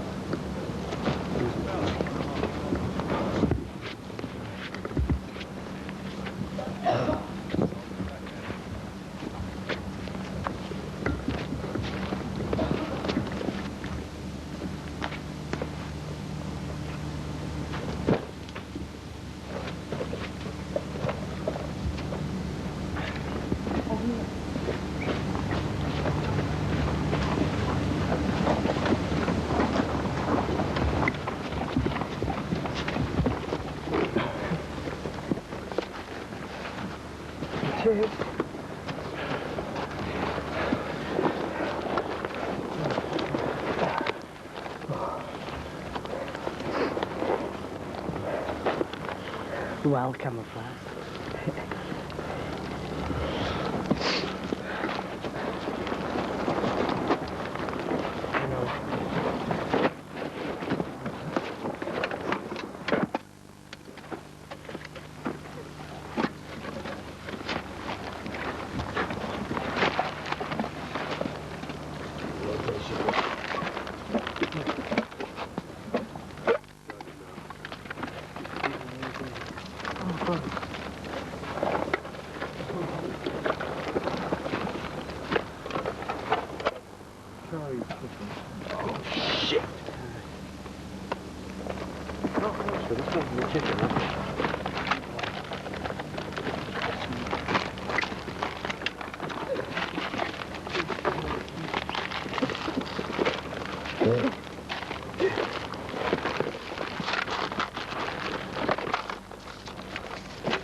Yeah, look at your box.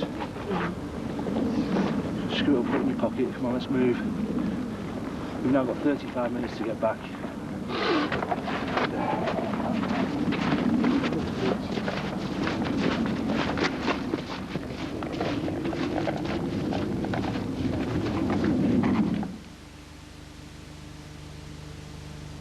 Up the hill. We're going up here. I got it the wrong way around. Rich, we go straight up the hill. Yeah, I know, but you gotta know what's going on. Before you get on Phil too. You keen it, you keen Phil shot. Yagton Hill, where it is. Up to Yagton. I'm gonna buy one of these. I'm gonna buy one if I get on it. Can't believe I sent my video back. Yeah, everybody just to watch it again.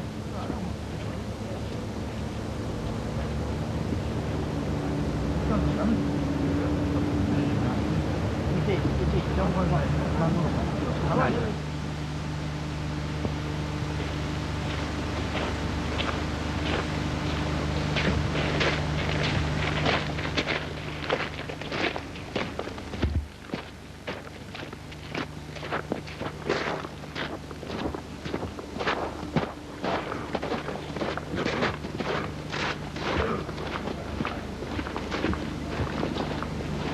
the sleeping bag open.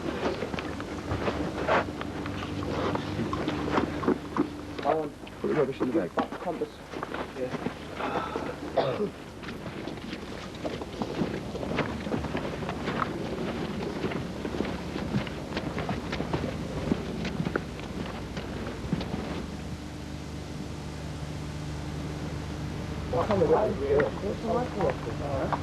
Hey, Pete!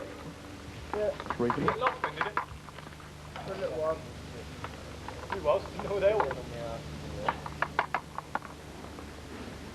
How far do you have to go out of? You up? How far do you have to go? Fucking miles. I wouldn't know we were about 10 kilometres. Nah, not that far down. I want to see a real body. Oh, Pete. Hi, Mark. He's all cammed up and everything. I think it's fun, you've got a beat off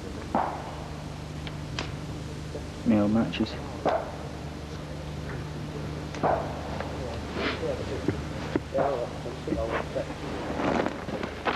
It's one there.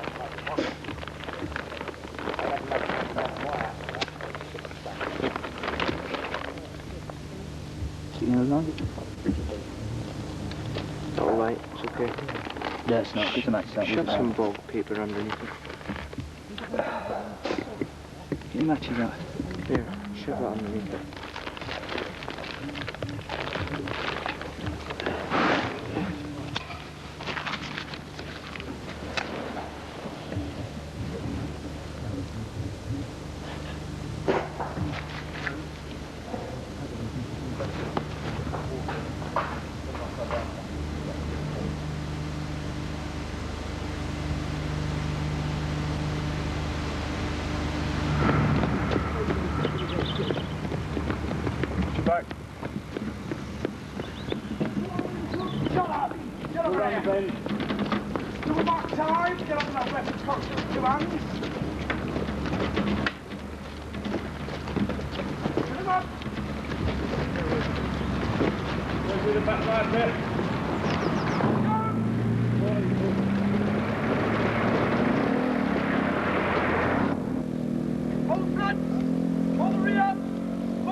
walked for 6 miles the way around, little fourth march, and we ran, what, 4 miles of it? 4.5 miles? Well, you did. Yeah, well, yeah, you run the best part of it. Run the best part of it. We walked for a little while up the hill and we start running there. Probably the hardest run we've done, but we were told it was going to be easy. We were supposed to walk it. The weight on the wedding. The wedding. First time we run with a full pack on 35 pounds. Before we just were trying a few bricks to make it look heavy. This one was full 35 pound wedding. It's not for people with weak backs. It's not, is it? Well, you get one at the end of it anyway. So. Yeah. Well, yeah, it's slightly empty man the way around. Yeah. Not tough. Yeah. No, it's okay. It's good to finish it. It's a bit tiring going around, but once you're ready, you've only got about 2 miles left. You sort of get going again and start worrying about it. Just go and finish it. Although you did shortcuts, have to do an extra half a mile. Yeah, well, you know. Yeah.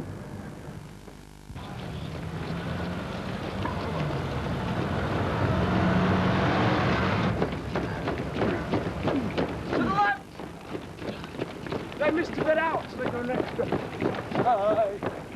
Go! Come on!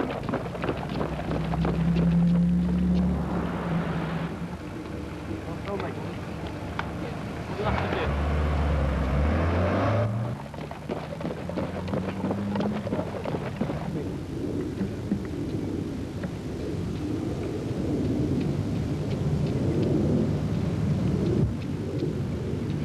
The barrier's going to go up.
Wish you could have been here.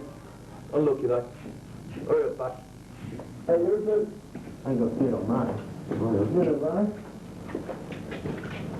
It's just a backstage, see? Got a quick check as well.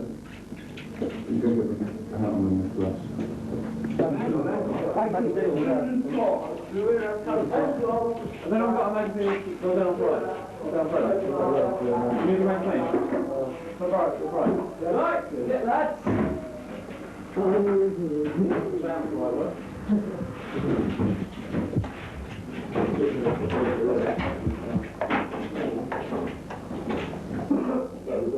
I'll just check the label first.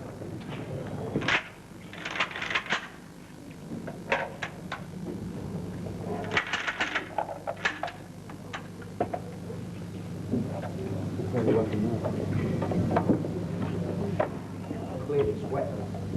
Whatever can be off. Camera. Oh, I made it. Comes out when you can try and fry it. Don't stab yourself this time, wait.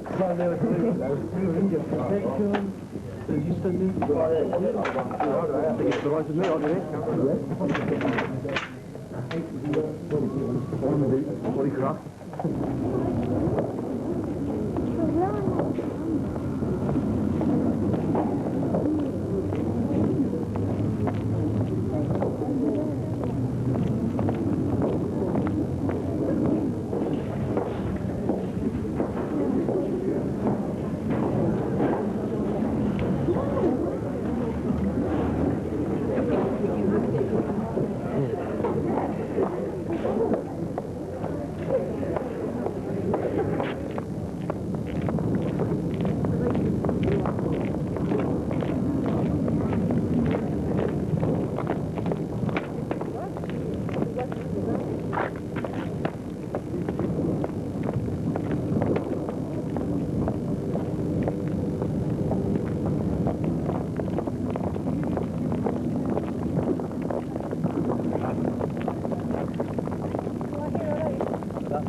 Get down, just down. Just down, need to go. Just down. Stop being a flagging down as well. Hey, Mum. You want to fail? Sorry.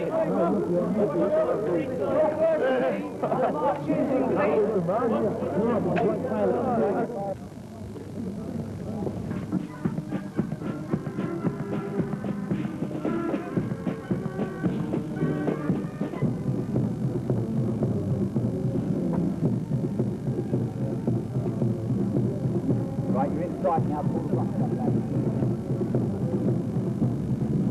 To the rear, back to the rear. Don't panic.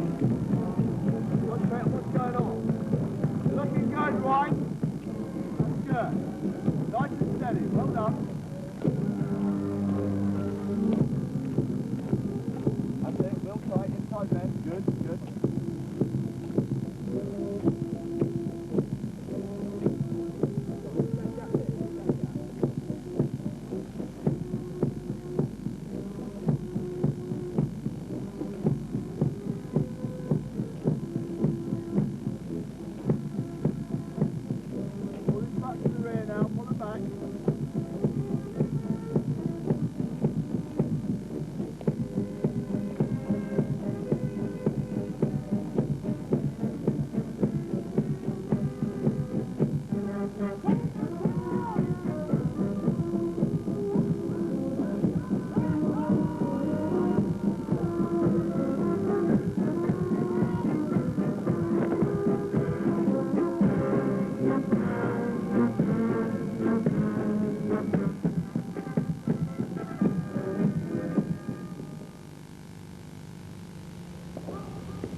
Just forward, the end man, the first half, the right turn. Steady, too much, just back, More still, Steady. Press back, the centre, the second half, the right to down. More still. Steady. Press back, centre, and the second half, Tobruk down. Carry it on. Turn off! Press back! The second man of the first half squad of Radford Battalion! Carry it on! Steady! Stand still! Left, right!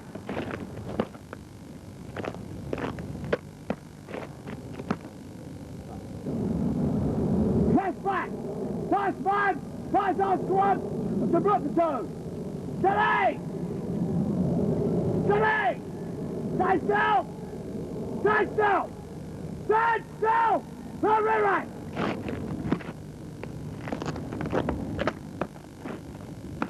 Three! Aye! Bad!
companies, the training battalion and depot, Royal Electrical and Mechanical Engineers, General Salute.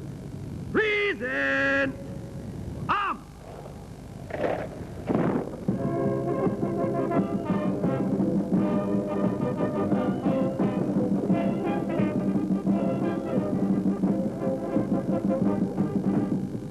Shoulder! Arm!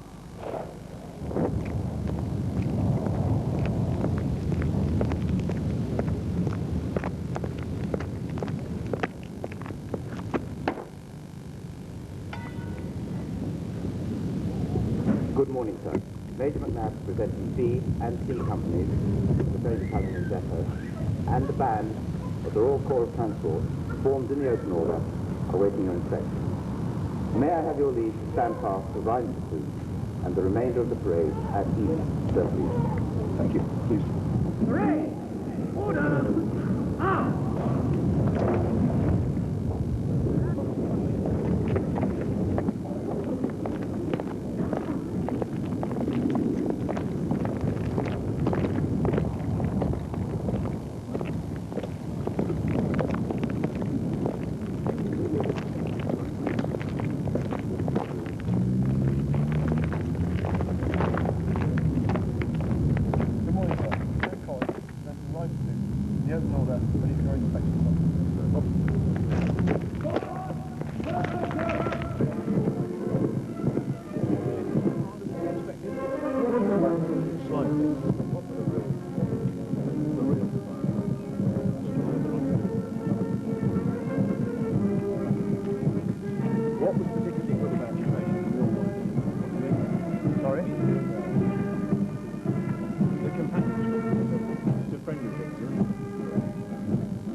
you've been in advice.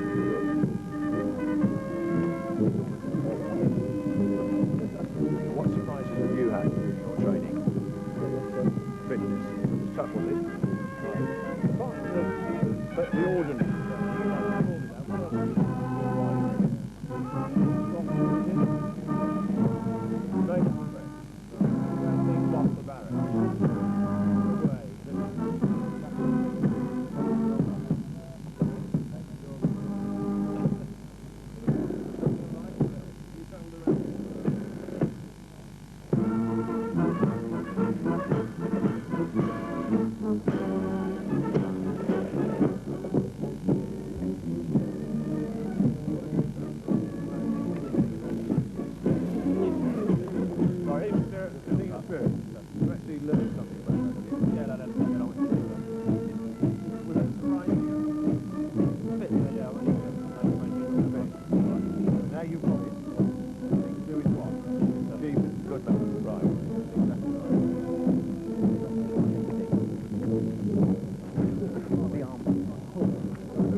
It shouldn't be a problem.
That was hard, was it? But you made it.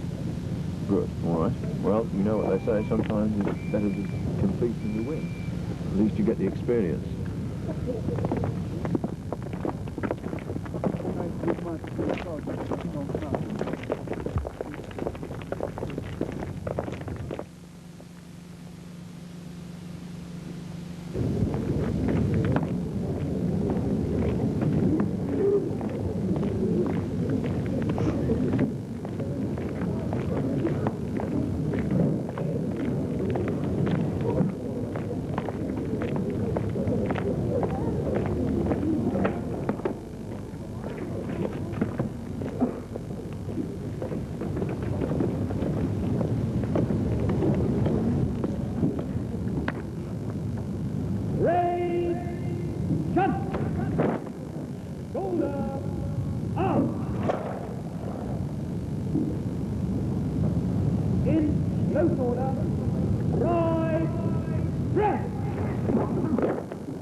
Fire!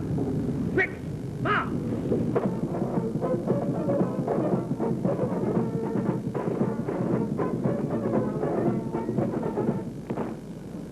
B and C companies, the training battalion and depot, Royal Electrical and Mechanical Engineers, General salute. Reason! Arm!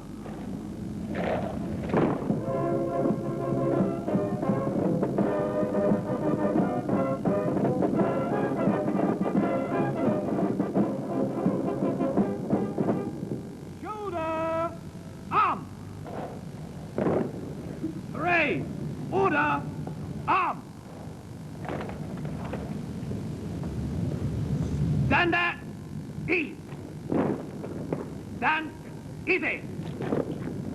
OPE will now present awards for notable achievements.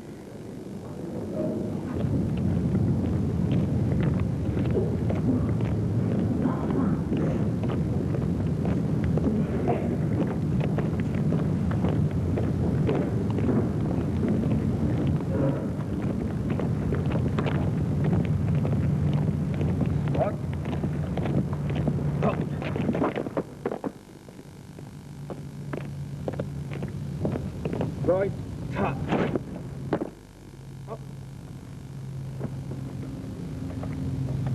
Best recruit, Rhine platoon, Craftsman Evans.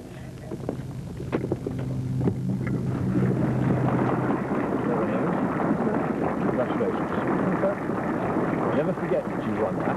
Never forget. Best chop, Rhine platoon, Craftsman Gale. Well done, Gail. Congratulations. That's a good award. Don't ever forget that you won it and what you won it for. Physical Fitness Award, Rhine platoon, Craftsman Church. Well done, Church. Congratulations. Now you're fit. Stay fit.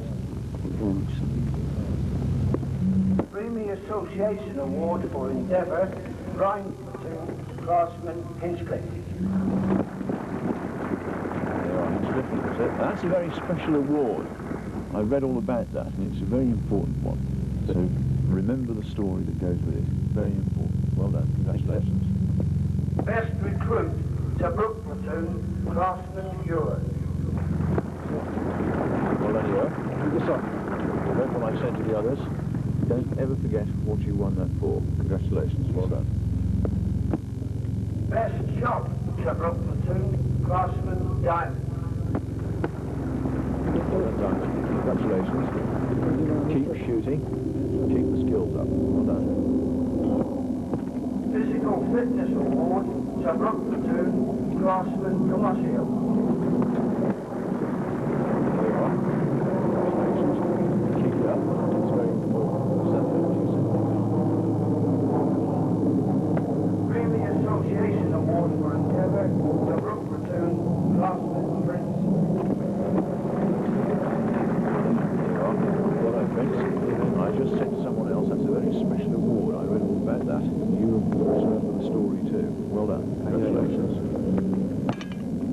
The winning platoon, the commanding officer's competition, the Colby Cup, Rhine platoon, platoon sergeant, Sgt Lemmon. Well done, son. Congratulations. Thank you very much, son. Is it something you managed to get them really interested in?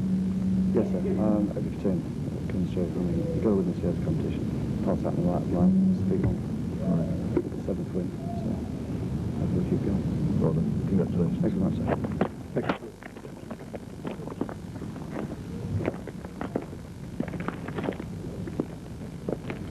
The officer will now present the Imperial Service Medal to Mrs. Olive Lee.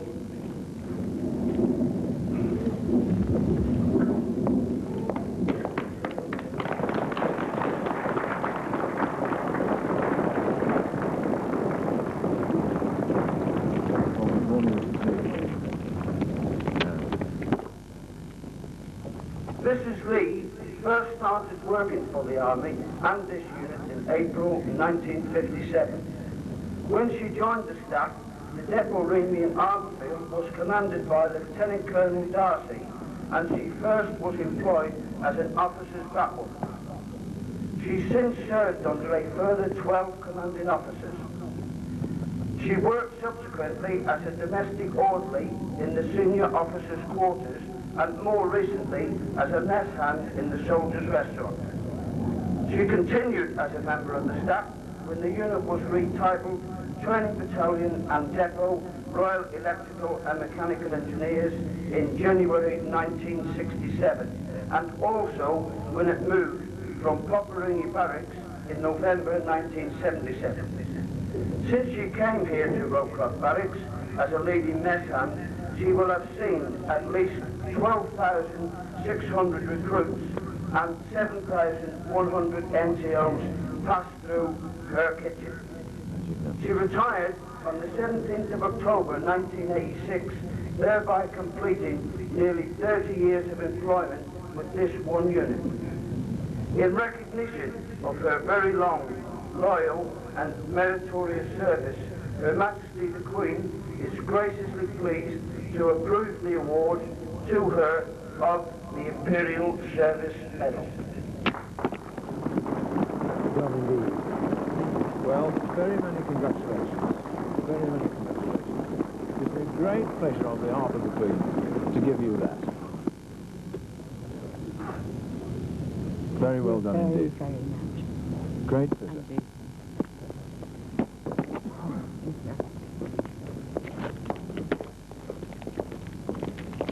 The reviewing officer will now address the parade. Thanks are due first to a number of people. My thanks first to the commanding officer, because it is a privilege for any senior officer to be invited to come to review a parade on a day like today and set the seal of approval on this stage of the career of these young men in the front of the parade. And I do that with very great pleasure. I must also thank everyone who's turned out here to support these young men today. I know that many of them have travelled great distances. I never cease to be amazed at the loyalty and support that we have from families, friends and others who come and support our soldiers on these days, and we really are very grateful to you for that. And then of course we must thank the Band of the Royal Corps of Transport for coming and stirring us up with some really good music today. Now, to these young men. First of all, your training. You have told me some of the things that you've enjoyed, some of the things that you have enjoyed less than others. About the pressures. Well, that's what it's about. Because by today, you are now different. Different from what you were, perhaps different from what you expected to be. You're different whether you know it or not, and you're different perhaps whether you like it or not. But that is important, because you have to be different if you are to be the trained soldier that you have now become.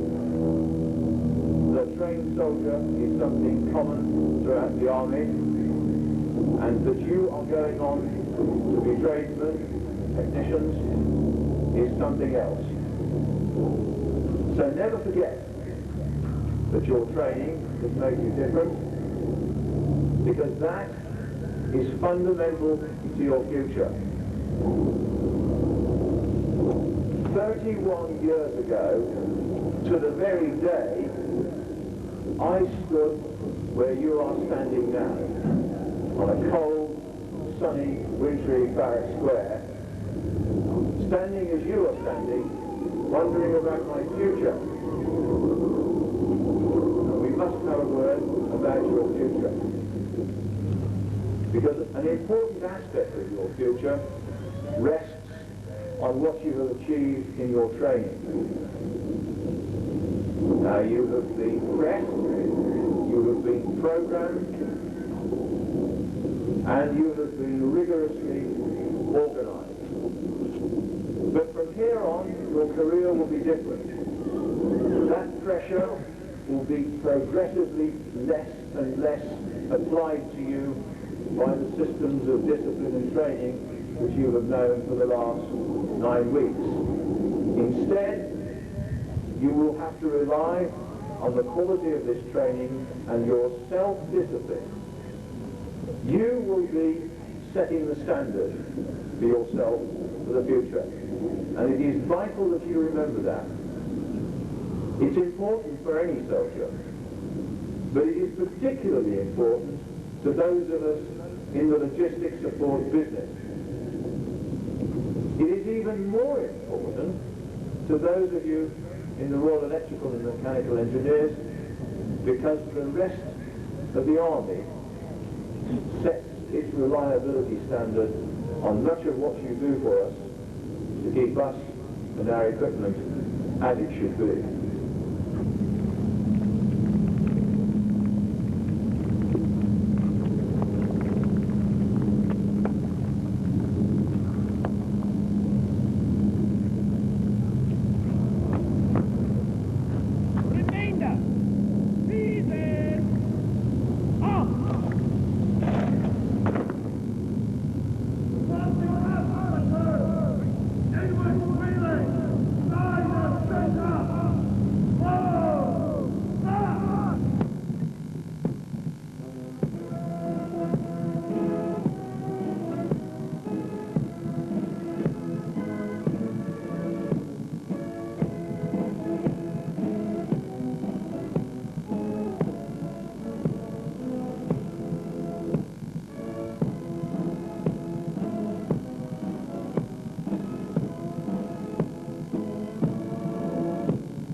side. Please.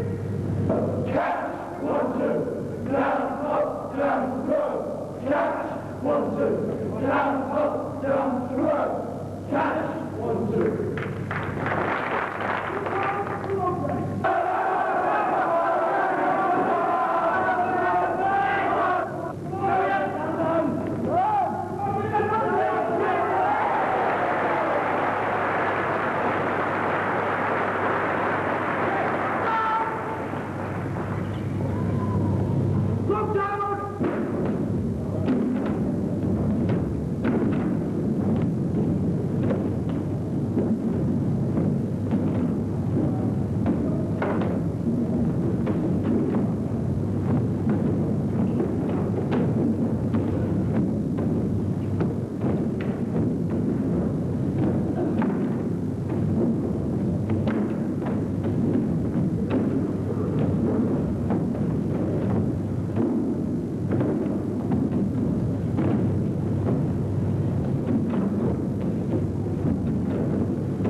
say, that shows that hard work can be fun as well.